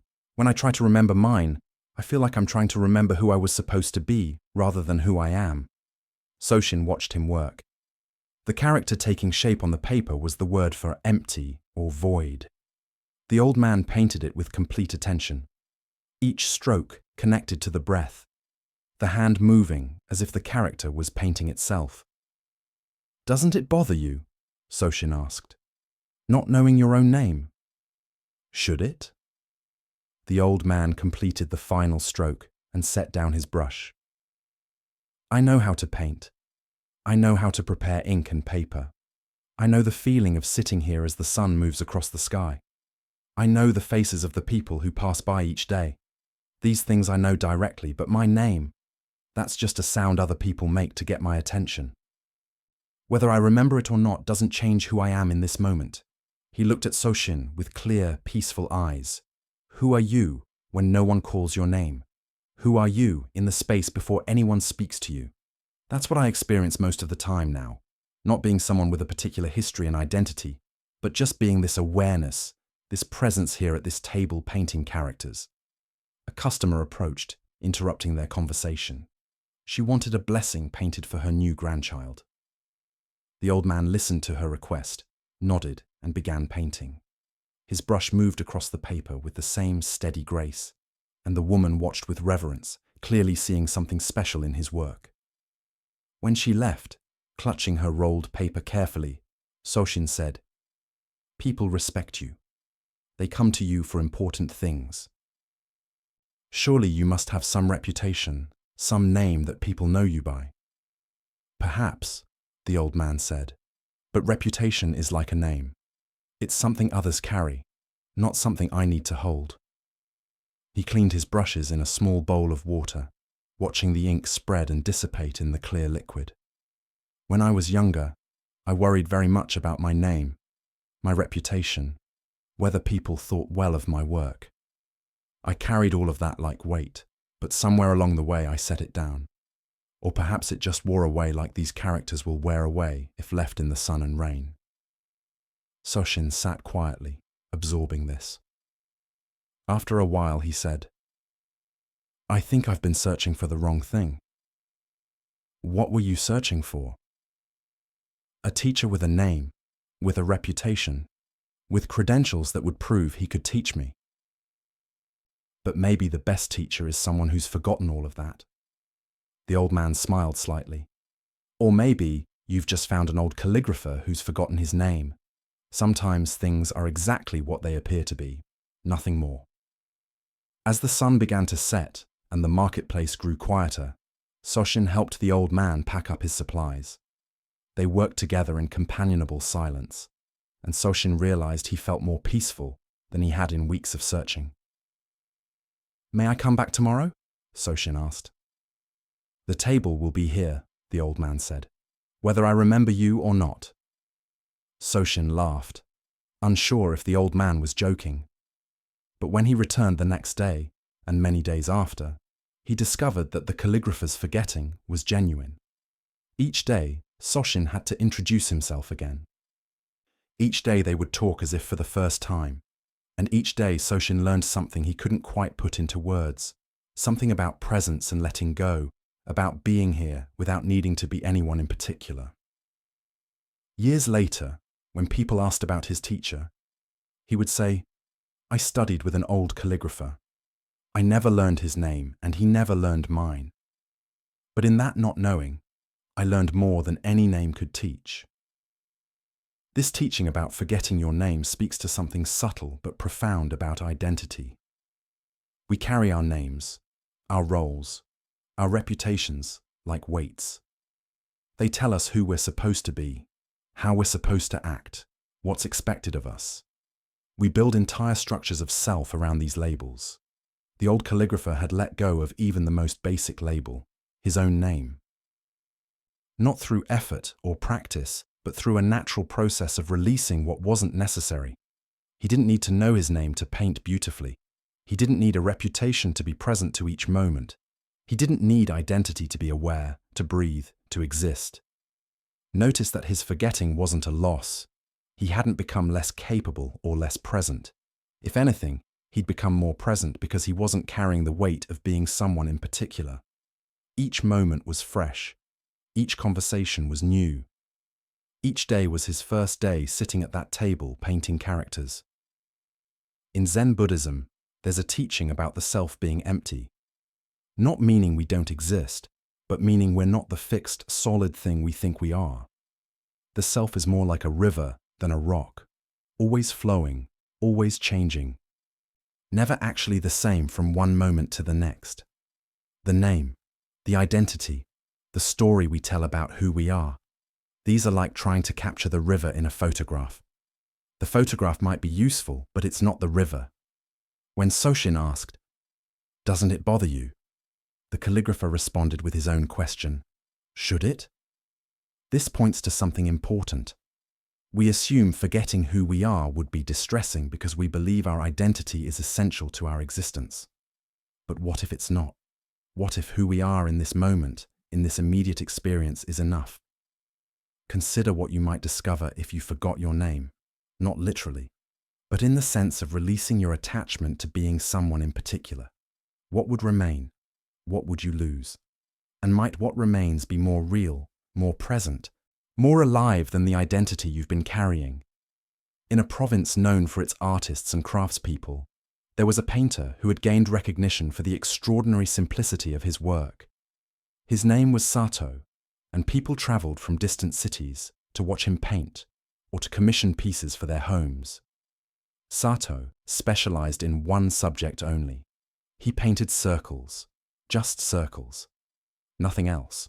No landscapes, no portraits, no complex scenes. Only circles painted with a single brushstroke in black ink on white paper. A wealthy lord named Takamori had heard of this painter and wanted to own one of his works. Takamori was a collector, and his mansion walls were covered with expensive paintings from famous artists. He believed that owning a Sato original would be the crown of his collection. He sent a messenger to Sato's studio with a generous payment and a request for the painter's finest work. The messenger returned the next day with a rolled piece of paper, which Takamori eagerly unrolled on his viewing table. The painting showed a single circle painted in bold black ink. The brushwork was masterful, the lines strong and confident, flowing with perfect rhythm. But something was wrong. The circle wasn't finished. Just before the line would have connected with its beginning, just before the circle would have been complete, the brush had lifted. There was a gap, a small opening, a space where the ending should have met the beginning. Takamori stared at this gap with growing irritation. He'd paid good money for a finished painting, not this incomplete sketch. He called for his steward. "Take this back to the painter," he said. "Tell him I paid for a finished work. This circle has a gap. He forgot to complete it." The steward took the painting back to Sato's studio. When he explained the problem, Sato looked at the painting with mild interest. "I see," he said. "The Lord believes the circle is unfinished." "Isn't it?" the steward asked. "There's clearly a gap." Sato said nothing. He simply rolled up the painting and sent it back with the steward, along with a note that said only, "The circle is as complete as circles can be." This answer infuriated Takamori. Was the painter mocking him, making a joke at his expense? He was a lord, not someone to be trifled with by some eccentric artist. He decided to visit Sato's studio himself to demand a proper explanation. Sato's studio was small and spare, just a single room with paper walls that let in soft light. The painter sat at a low table, preparing ink, grinding it slowly in a stone well with careful attention. "Master Sato," Takamori said, his voice tight with controlled anger, "I paid you well for a painting. You sent me an unfinished circle. I want either a completed work or my money returned." Sato looked up from his ink preparation. He was perhaps 50, with a calm face and hands stained permanent grey from years of ink work. "Please sit," he said, gesturing to a cushion across from him. "Let me show you something." Takamori sat, though he remained rigid with irritation. Sato laid out a fresh sheet of paper. He dipped his brush in the newly prepared ink, held it poised for a moment, then brought it to the paper in a single flowing motion. His whole body moved with the brush, the line emerging from the center of the page, curving smoothly, confidently, creating a perfect arc. And then, just before the line would have completed the circle, he lifted the brush, another incomplete circle. "You see," Takamori said, "you did the same thing. You stopped before finishing." "Did I?" Sato asked.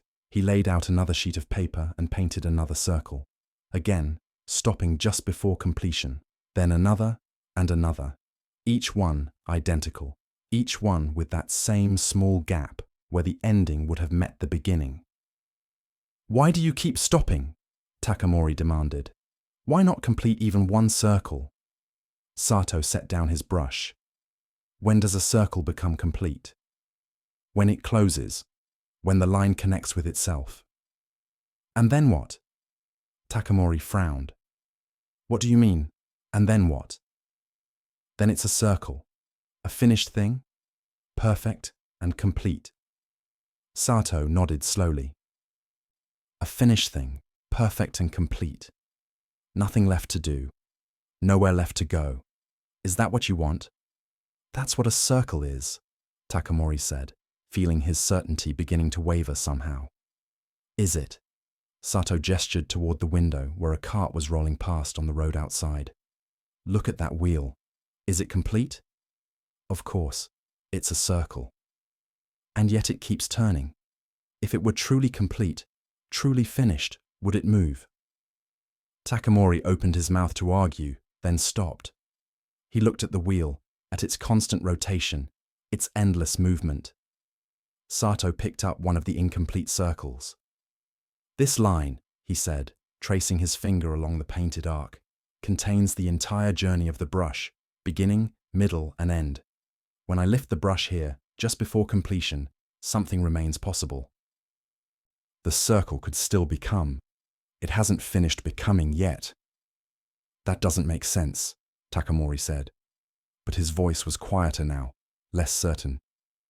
"Look at the gap," Sato said, holding the painting up to the light. "What do you see there?" "Nothing. Empty space." "Exactly. And is that nothing part of the circle, or separate from it?" Takamori studied the gap. It was small, just a finger's width of white paper between where the line ended and where it began. But now that he looked at it, he couldn't quite separate the gap from the rest of the circle. The gap defined the circle as much as the line did.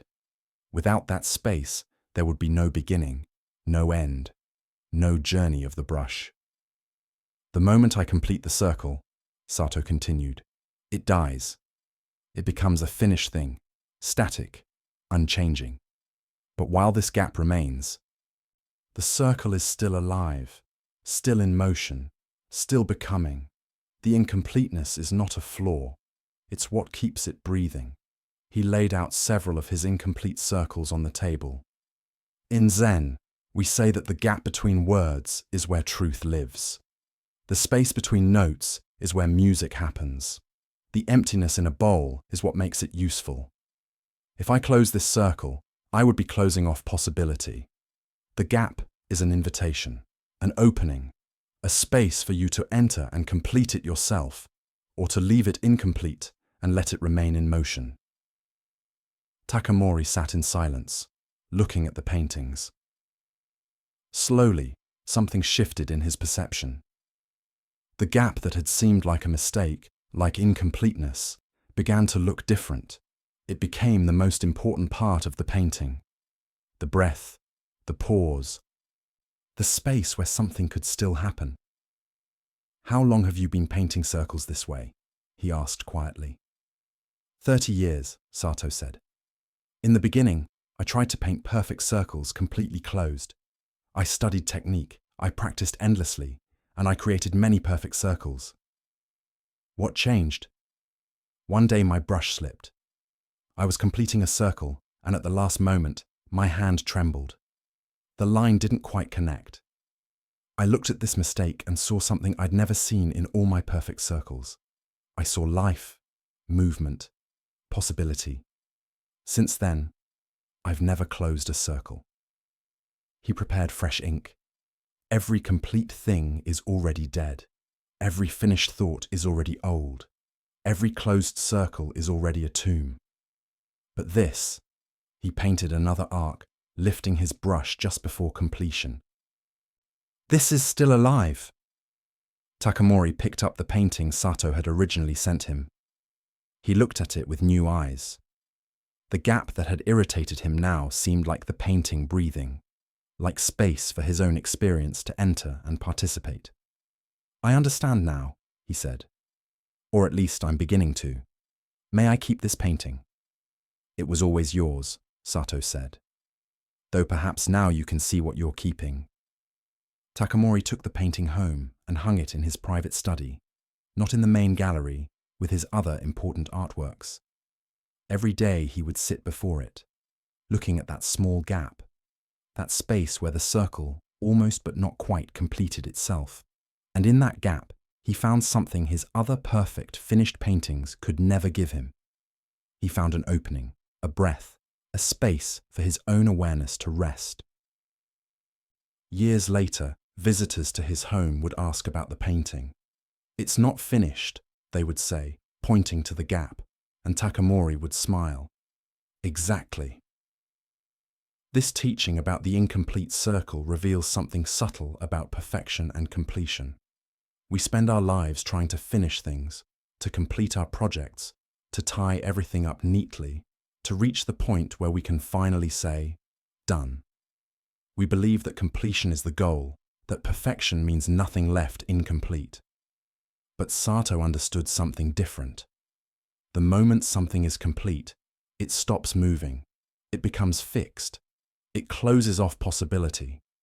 The incomplete circle remains open, alive, in motion. The gap is not a flaw, it's breath. In Zen Buddhism, there's a concept called mu, which points to emptiness or nothingness, not as absence, but as potential. The gap in Sato's circles is this kind of emptiness. It's not missing something. It's making space for something. Space for the viewer to participate. Space for the circle to continue its journey. Space for life to move through. Notice how Takamori's response changed when he stopped seeing the gap as a mistake. The same painting that had irritated him became something he treasured, not despite its incompleteness, but because of it. His perception shifted. The flaw became the feature, the gap became the gift. What in your life are you judging as incomplete or imperfect that might actually be exactly as it needs to be? What gaps are you trying to close that might be better left open? What incompleteness are you fighting against that might be inviting you to see differently? The brush that lifts before completing the circle trusts that the gap has its own completeness. The circle is finished not when it closes, but when the painter knows it has said what it came to say. Sometimes what it comes to say is, stay open, keep breathing, remain in motion, don't close off too soon. As you rest tonight, Notice the gaps in your own experience, the space between thoughts, the pause between breaths, the moments of not knowing between one certainty and the next. These gaps are not failures, they're openings. They're where life continues to move, where possibility remains alive, where the circle of your awareness keeps turning without ever quite closing itself off from the mystery of what comes next. In the high mountains, where the air grows thin and the world falls away, there lived a man who had spent many years seeking truth. His name was Tetsuya, and he had traveled to distant temples, sat with renowned masters, and meditated beneath ancient trees until his legs grew numb and his back ached with the stillness. One morning, as the first light touched the mountain peaks, Tetsuya opened his eyes and understood. It was not a dramatic moment. There was no flash of lightning, no voice from the heavens, simply a quiet recognition, like remembering something he had always known but had forgotten in the noise of searching. He sat for a while longer, watching the way the light moved across the valley below. Then he stood, gathered his few belongings, and began the long walk back to his village. The path down the mountain was familiar. He had walked it many times before, carrying questions up and doubts back down, but this time felt different. His feet found the stones naturally. His breath moved easily. The weight he had carried for so long had somehow lifted, though he could not say exactly when or how. After several days of walking, Tetsuya arrived at the edge of his village. It looked exactly as he had left it. The same houses with their thatched roofs, the same well in the center of the square, the same fields stretching toward the forest. An old friend named Dai was drawing water from the well. He looked up as Tetsuya approached, his weathered face breaking into a smile. "You have returned," Dai said, setting down his bucket. "We wondered if you would ever come back from the mountains." "I have come back," Tetsuya said simply. Dai studied his face for a long moment. "You look different. Calmer, perhaps. Did you find what you were searching for?" "Yes," Tetsuya replied. "I found it." "Good," Dai said, nodding. "That is very good. Come walk with me. I was just heading to cut firewood. We can talk while we work." Tetsuya followed his friend along the path to the forest. The morning sun warmed his shoulders. Birds called from the trees. Everything was ordinary. Everything was exactly as it should be. They reached a clearing where fallen trees lay among the undergrowth. Dai handed Tetsuya an axe from his cart. It felt heavy and familiar in his hands. "So tell me," Dai said as he positioned a log, "what did the masters teach you? What great wisdom did you learn?" Tetsuya raised the axe and brought it down. The blade split the wood with a satisfying crack. He picked up another piece and set it on the stump. "They taught me many things," he said, swinging the axe again. "About emptiness and form, about the nature of mind, about letting go and being present." "And now you understand these things?" "Yes, I think I do." Dai nodded, splitting his own log. "That is wonderful. So, what will you do now?" Tetsuya paused, wiping sweat from his forehead. He looked at the pile of wood they had already cut, at the forest around them, at his friend's patient face. "I suppose I will cut wood," he said, "and carry water, the same as before." Dai laughed, a deep sound that echoed through the trees. "The same as before? Then what was the point of all those years away?" But his eyes were twinkling, and Tetsuya understood that his friend was not mocking him. Dai picked up his axe again. "Tell me," his friend continued, "when you cut this wood now, is it different than before you left?" Tetsuya considered this carefully. He raised his axe and brought it down, feeling the weight of it, the resistance of the wood, the sound of the split, the smell of fresh timber. He had done this same action hundreds of times before leaving for the mountains. Thousands of times, perhaps. "The wood is the same," he said slowly. "The axe is the same. My hands are the same." "Then what has changed?" Tetsuya set down his axe and looked at his palms. They were the same hands that had gripped this axe years ago, the same calluses, the same scars from old cuts. Before, he said, when I cut wood, my mind was always somewhere else. I was thinking about what I needed to do next, worrying about whether I had enough wood for winter, wishing I was doing something more important, something more meaningful. He picked up another log and placed it carefully on the stump. Before, I cut wood in order to be finished cutting wood. I carried water in order to be done carrying water. Everything was a task to complete so I could move on to something else. And now, Tetsuya raised the axe and brought it down. The blade sank deep into the wood, splitting it cleanly. Now I am just cutting wood, he said. Just this, nothing more, nothing less.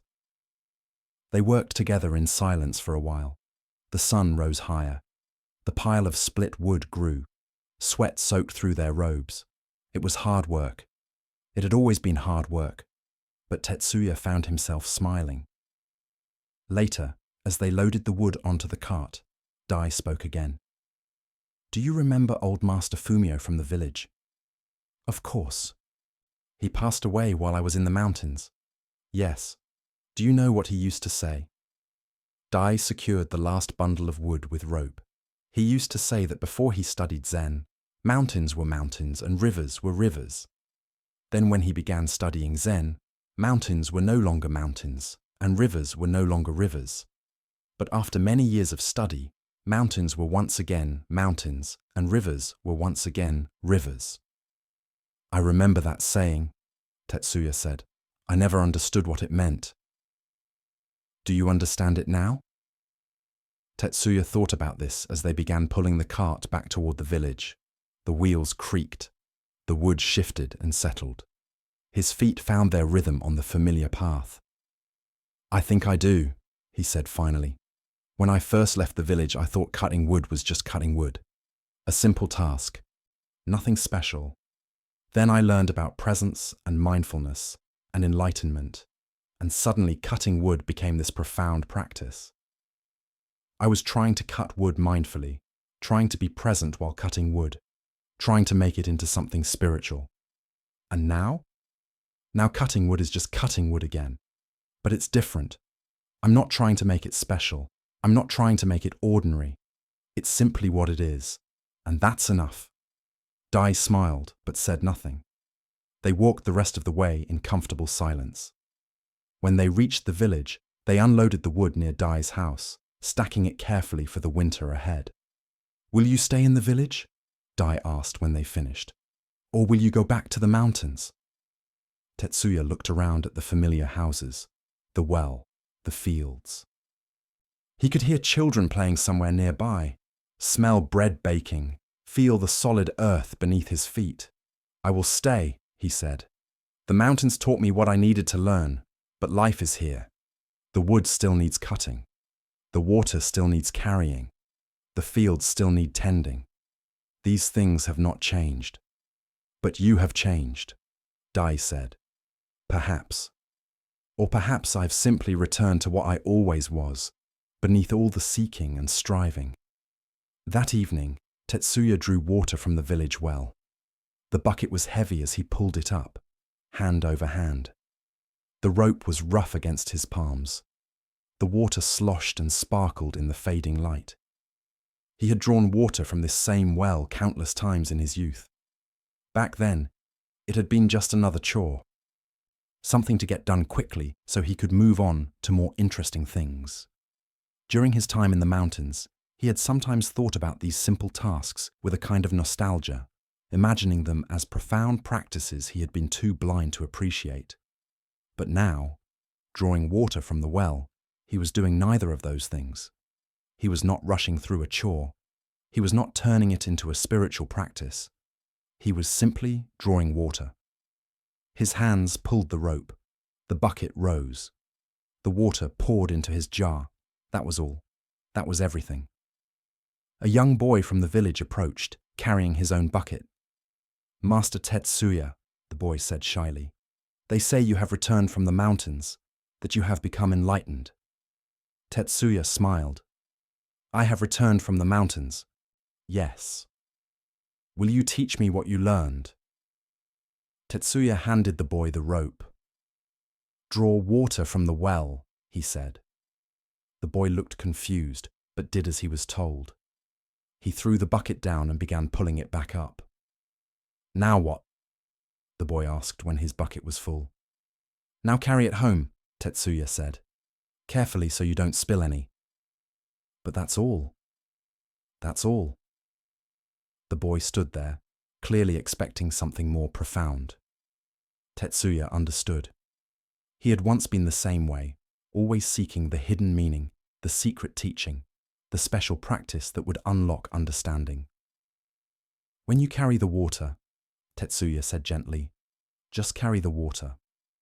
When you eat your dinner, just eat your dinner. When you sleep, just sleep. This is the whole teaching. The boy nodded slowly, though the confusion had not entirely left his face. He bowed and walked away, carefully balancing his bucket. Tetsuya picked up his own jar and headed home. The water was heavy, his arms grew tired. These were simple facts, neither good nor bad. Tomorrow he would cut more wood, draw more water, tend the fields. His life would be filled with these ordinary tasks. And in each one, if he remained present, if he stayed awake to the simple reality of what was happening, there would be nothing to seek, nothing to achieve, nowhere else to be. The mountains had taught him how to be present, but it was here in the village, doing these simple things, that he would actually live that presence. This was what he had been seeking all along. Not something extraordinary, not some special state of consciousness, just this, the world as it is, life as it happens. One moment, then another, then another. As Tetsuya walked, the sun touched the horizon, painting the sky in shades of orange and pink. He had seen many sunsets in the mountains. This one was no different, and yet completely unique. Like every moment, it would never come again. He smiled, feeling the weight of the water jar against his hip, the solid ground beneath his feet, the cool evening air on his skin. He was home. He had always been home. The journey had been necessary to understand this simple truth. When we hear stories of people who travel far seeking wisdom, we often imagine they will return transformed, elevated, somehow different from who they were. Tetsuya's story reveals something else entirely. The journey changed everything and nothing at all. Think about the tasks that fill your daily life: making coffee, washing dishes, walking to work, folding laundry. How often are you actually present for these moments? How often is your mind already racing ahead to the next thing or dwelling on something that happened yesterday? There is a teaching in Zen that says, before enlightenment, chop wood, carry water. After enlightenment, chop wood, carry water. The same actions, the same world, but the person doing them has shifted in some fundamental way. Tetsuya discovered that wisdom does not transport us to some higher plane where we no longer have to deal with ordinary tasks. The dishes still need washing. The wood still needs cutting. What changes is the quality of attention we bring to these moments. When Tetsuya cut wood before his journey, he was cutting wood to be finished with cutting wood. His mind was anywhere but in the present moment. The action was just a means to an end. Something to get through. When he cut wood after his journey, he was simply cutting wood. His mind was not racing ahead or lagging behind. He was present to the weight of the axe, the resistance of the wood, the sound of the split, the smell of the timber. The action was complete in itself, not a means to something else. This might sound like a small difference, but it changes everything. When we are constantly treating the present moment as something to get through so we can reach some better moment in the future, we never actually arrive anywhere. We spend our entire lives waiting for life to begin. Consider your own patterns. When do you find yourself rushing through the present to reach the future? When you eat, are you really tasting your food, or are you already thinking about what comes next? When you talk with someone, are you really listening, or are you planning what you will say? The wisdom Tetsuya gained was not about changing his circumstances. He did not need to stay in the mountains, or become a monk, or renounce the world. He simply needed to be present to the life he was already living. There is another layer to this story that deserves attention. Tetsuya's friend Dai asks an important question. Then what was the point of all those years away? It is a fair question. If Tetsuya has simply returned to cutting wood and carrying water, what did the journey accomplish? The answer is that sometimes we need to leave in order to return. Sometimes we need to seek in order to stop seeking. Tetsuya could not have understood the value of ordinary life without first leaving it behind. His time in the mountains was not wasted, it was necessary. But it was necessary not because the mountains held some secret that the village lacked. It was necessary because Tetsuya needed to exhaust his seeking before he could settle into simply being. Many of us are like the young Tetsuya, convinced that wisdom lies somewhere else, somewhere more spiritual, somewhere more meaningful. We imagine that if we could just find the right practice, the right teacher, the right teaching, then we would finally understand. Then we would finally be happy. Then life would finally begin. But wisdom is not hiding somewhere else. It is right here in the dishes that need washing, the water that needs carrying, the wood that needs cutting. The question is not whether these tasks are worthy of our attention. The question is whether we will actually pay attention while we do them. What tasks in your life have you been treating as interruptions? What parts of your day do you rush through, barely present? What if these moments are not obstacles to overcome, but life itself waiting to be experienced? The master in the story said that after many years of practice, mountains are once again mountains and rivers are once again rivers, but they are different mountains and different rivers. Or rather, we are different people looking at the same mountains and rivers. Nothing in the external world needs to change for us to find peace. The circumstances of our lives do not need to be different. We do not need to be somewhere else, doing something else, being someone else. We just need to actually be here, doing this, being ourselves. This is perhaps the most challenging teaching in all of Zen Buddhism. It is challenging because it is so simple. We want complicated practices, we want secret teachings, we want something that justifies all our seeking and striving. But the truth is just this: be here now, fully present to what is actually happening. Tetsuya's story invites us to look at our own lives with fresh eyes. What are you seeking that you might already have? What are you trying to reach that you might already be standing in? What transformation are you waiting for that might simply be a matter of being present to who you already are? The wood still needs cutting. The water still needs carrying. These tasks have not become more spiritual or more meaningful. They have simply become what they always were: life itself, unfolding moment by moment. And that is enough. That is more than enough. That is everything. In a small village nestled between rice fields and forest, there lived a young man named Kazuo. He was known for being always in motion, always busy, always rushing from one thing to the next. He would wake at dawn and immediately begin his work. He tended his family's fields, ran errands for neighbors, helped at the market. From sunrise to sunset, Kazuo never stopped moving. "Slow down," his mother would say. "You will wear yourself out." But Kazuo could not slow down. There was always something that needed doing, always another task, another obligation, another place to be. He moved through his days like a stone rolling down a hill, gathering speed, unable to stop. One morning, Kazuo needed to deliver a message to a merchant in the next village. The message was urgent, or so he believed. Everything seemed urgent to Kazuo. He saddled his horse quickly, not bothering to check the straps properly, not taking time to speak to the animal or prepare it properly for the journey. As soon as he mounted, the horse began to move. Kazuo had barely settled into the saddle before the animal broke into a trot, then a canter, then a full gallop. The wind whipped past his face. The road blurred beneath the pounding hooves. Kazuo gripped the reins tightly, but he did not pull back. The horse was already going in the general direction he needed to go. Fast was good. Fast meant he would arrive quickly. Fast meant he could get this done and move on to the next thing. They galloped past rice fields and through groves of bamboo. They splashed across a shallow stream and climbed a low hill. The horse showed no sign of slowing. If anything, it seemed to be gaining speed. An old farmer stood at the edge of the road, watching them approach. As they thundered past, the farmer called out, "Young man, where are you going in such a hurry?" Kazuo did not have time to think. "I don't know," he replied over his shoulder. "Ask the horse."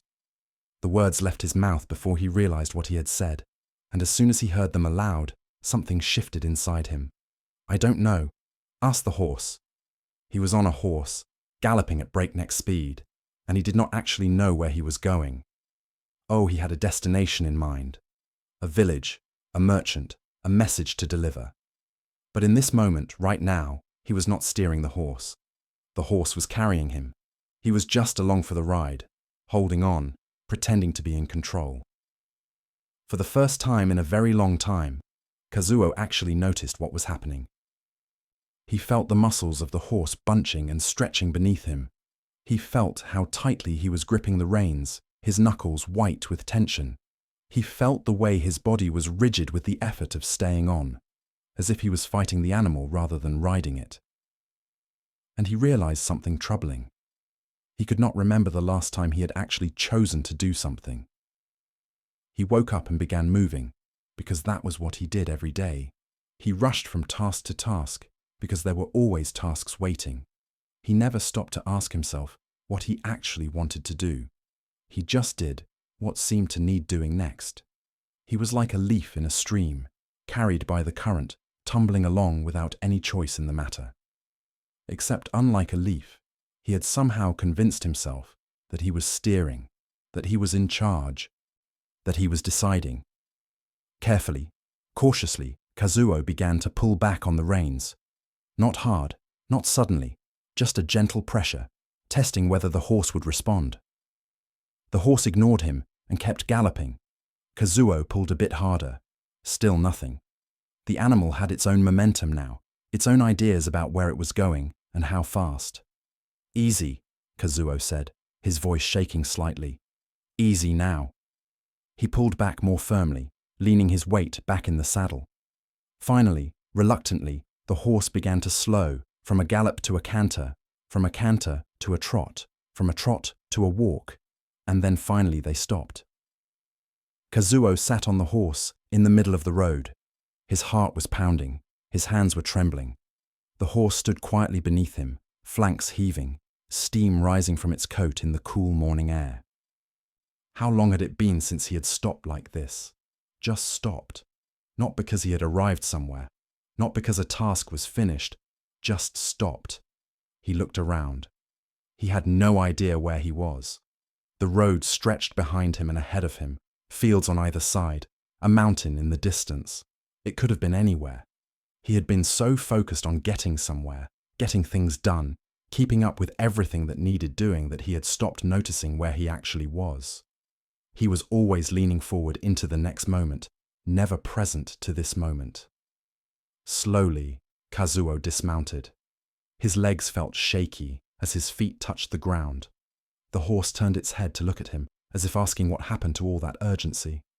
"I'm sorry," Kazuo said to the animal, running his hand along its neck.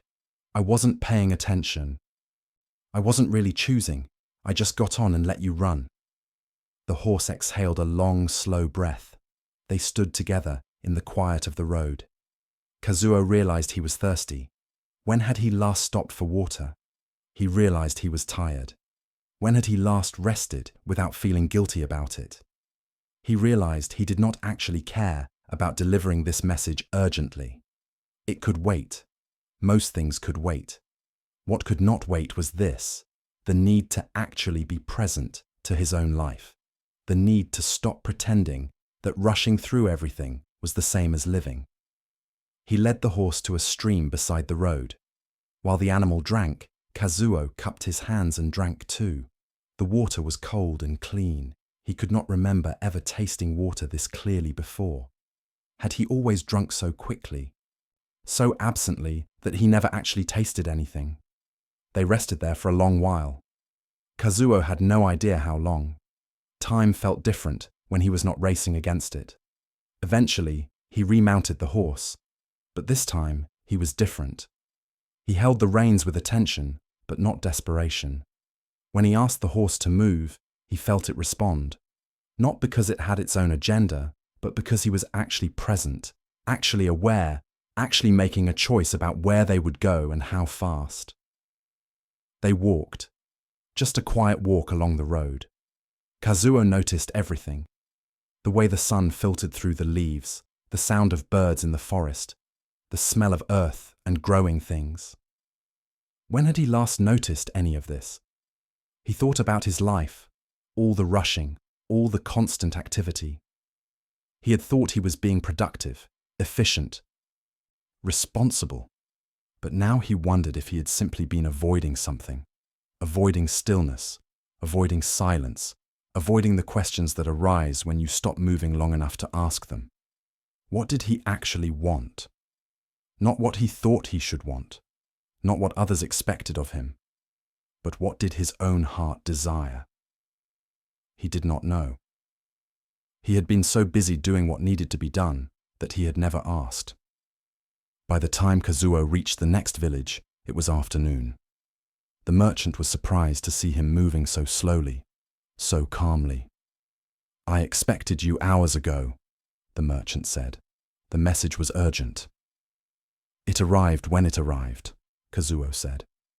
He delivered the message, received the reply, and prepared to ride back home. But before mounting his horse, he paused. He checked the saddle properly this time. He spoke to the animal, letting it know what he intended. He took a moment to simply breathe and arrive fully before beginning the journey home. The ride back was different from any ride he had ever taken. He was not racing. He was not letting the horse carry him wherever it wanted to go. He was riding actively, consciously, presently. He chose the pace. He chose when to stop and rest. He chose when to move forward. It took much longer than usual to get home, but when he arrived, he felt more rested than if he had been sleeping, because for the first time in years, he had not been fighting himself. He had not been at war with the present moment, constantly trying to push through it to reach some imagined future. His mother looked at him strangely when he dismounted. "What happened to you?" she asked. "What do you mean? You look different, calmer, like you are actually here." Kazuo smiled. "An old farmer asked me where I was going. I told him I didn't know, that he should ask the horse." His mother laughed. "And what did the horse say?" "Nothing, but I started to listen." How many times a day do you find yourself moving forward without knowing why? Not because you choose to, not because it serves you, but because you are already in motion and stopping feels harder than continuing. This is the situation of the rider who has forgotten he is holding reins. The horse goes where it wants. You tell yourself you are steering, but are you? Or are you just along for the ride, gripping tightly, hoping you do not fall off? Think about your habits, your routines, your automatic behaviors. How many of them did you consciously choose? How many of them continue simply because you have not paused long enough to question them? Every day we get on our horses, our jobs, our relationships, our ways of spending time, our patterns of thinking. Some of these horses serve us well, but some have been carrying us places we do not actually want to go. And we have been holding on so tightly, moving so fast that we have not noticed. The question is not whether you can stop the horse.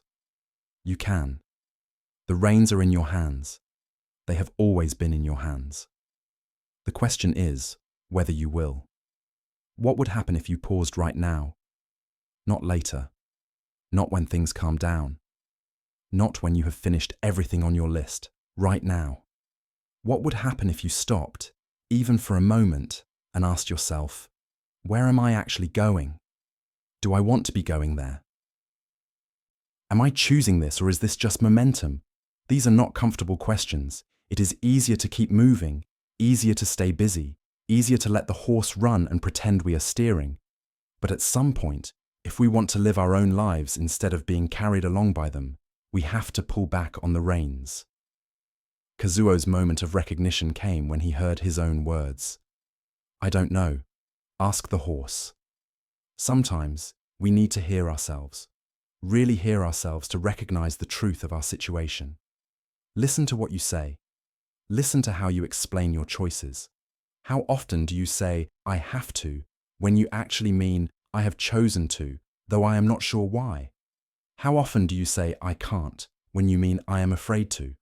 The rider who realizes he is not steering has a choice.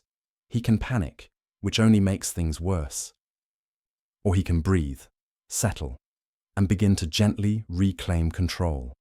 Not through force, not through fighting, but through presence, through attention, through conscious choice. What would it mean to take up the reins in your own life? Not to control everything, not to force everything to be different, but simply to be present enough, aware enough that you are actually making choices instead of being carried along by momentum. Some habits serve us, some routines help us. The practice is not to eliminate all patterns and start over. The practice is to become aware of what we are doing and why, to notice when we are choosing and when we are just being carried. You do not have to change everything at once. Kazuo did not leap off the horse and walk the rest of the way. He just stopped. He breathed. He let himself arrive in the present moment. And from there, he was able to ride consciously instead of unconsciously. What is one thing in your life that you do automatically without thinking? Just one thing. It does not have to be big. It can be small.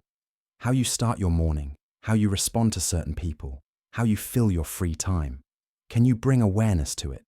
Can you pause before doing it and ask, do I actually want to do this? Is this serving me? Am I choosing this? You might find that yes, you do want to keep doing it. And that is fine. The point is not to change everything.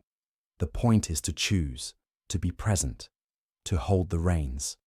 Or you might find that no, this habit no longer serves you. It is just momentum, an old pattern. And when you see this clearly, you can choose differently. Not through force, not through willpower, but through simple, clear awareness that frees you to respond in a new way. The horse will still run if you let it. That is the nature of horses, of habits, of momentum. But you do not have to let it. The reins are in your hands. They have always been in your hands. The only question is whether you will pick them up and begin gently to steer your own life. Kazuo returned to his village different from how he left. Not because his circumstances had changed, but because he had stopped being a passenger in his own life. He had taken up the reins. And from that moment forward, wherever he went on purpose, by choice, present to what he was doing and why. This is available to you too, right now, in this moment. You can stop the horse. You can pause and breathe and notice where you actually are, and whether this is where you want to be going. You can begin, one small choice at a time, to steer your own life instead of being carried by it. The horse will still be there tomorrow. The momentum will still be there. The habits and patterns and routines will still exist, but you can meet them differently. Not as forces that control you, but as energies you can work with, redirect, or sometimes just slow down enough to see clearly. Where are you going? Do you know? Or should we ask the horse? We have traveled together through many stories tonight. Stories of travelers and fishermen, of students and masters, of ordinary people discovering extraordinary truths in the midst of their everyday lives. Each story was different, yet each pointed to the same simple recognition. Peace is not somewhere else. It is not in the future waiting for you to arrive. It is not hidden in some distant teaching or practice. It is here now, in the simple fact of being alive and aware. The burdens you carry can be set down. The questions that trouble you can rest for the night. The striving and seeking and trying to figure everything out can pause, just for now, just for these quiet hours of rest. You have listened. You have been present. That is enough. More than enough. The ancient masters whose stories we shared tonight discovered something simple. They found that wisdom is not complicated. It does not require special knowledge or years of practice. It simply asks that we be here fully for the life we are actually living. Tomorrow will come with its tasks and challenges. But tomorrow is not here yet. Tonight, there is only this: your breath moving in and out, your body settling into rest. The gentle darkness holding you. Nothing needs to be different for you to rest deeply. You do not need to solve your problems first. You do not need to become someone else or achieve something more. You can rest exactly as you are, right where you are, right now. Let your breathing slow. Let your thoughts quiet. Let yourself sink into the simple peace of not needing anything to be different than it is. The stories are complete. The teachings have been offered. And now there is only sleep. Deep, restorative, natural sleep. May you rest well. May you wake refreshed. May you carry with you, in whatever small way, the simple wisdom that peace is always available in the present moment. The night holds you gently. There is nowhere you need to be, but here. Nothing you need to understand or figure out. The stories have done their work, and now they fade like ripples on water, leaving only stillness behind. If your mind still moves, let it move. Thoughts will come and go like clouds across the sky. You do not need to stop them or follow them. Just notice them passing and return your attention to the simple rhythm of breathing, in and out, rising and falling. The breath that has been with you since your first moment and will carry you gently into sleep. The fisherman's nets have been pulled in for the night. The calligrapher's brush has been set down. The traveler has reached the monastery gates. And you too have arrived where you need to be. Right here, right now, safe and held by the darkness. There is great kindness in allowing yourself to rest. Not because you have earned it or deserve it, but simply because rest is a natural part of being alive. Like breathing, like the turning of day into night. Sleep comes when you stop resisting it, when you soften into the present moment and trust that you can let go. Everything that needs to be done will wait until morning. Everything that needs to be solved can rest until then. For now, there is only this gentle descent into sleep, this slow releasing of the day, this quiet returning to the deep peace that is always here beneath all our activity and worry. The old masters would say that sleep is a kind of meditation, a natural letting go that happens when we stop trying to hold on. Your body knows how to do this. It has always known. All you need to do is allow it. Trust the wisdom that lives in your bones, in your breath, in the ancient rhythms that move through you without effort. Feel the weight of your body against the surface beneath you. Notice how the earth holds you, supports you, asks nothing in return. You are held, always held. Even when you forget, even when you feel alone or lost or uncertain, the ground is still there. The breath is still moving. Life is still happening, gently, quietly, carrying you forward into rest. In this moment, there is no problem to solve, no question that demands an answer, no person you need to be or become. Just this breathing body, this aware presence, this simple fact of being alive right now. And that is enough. It has always been enough.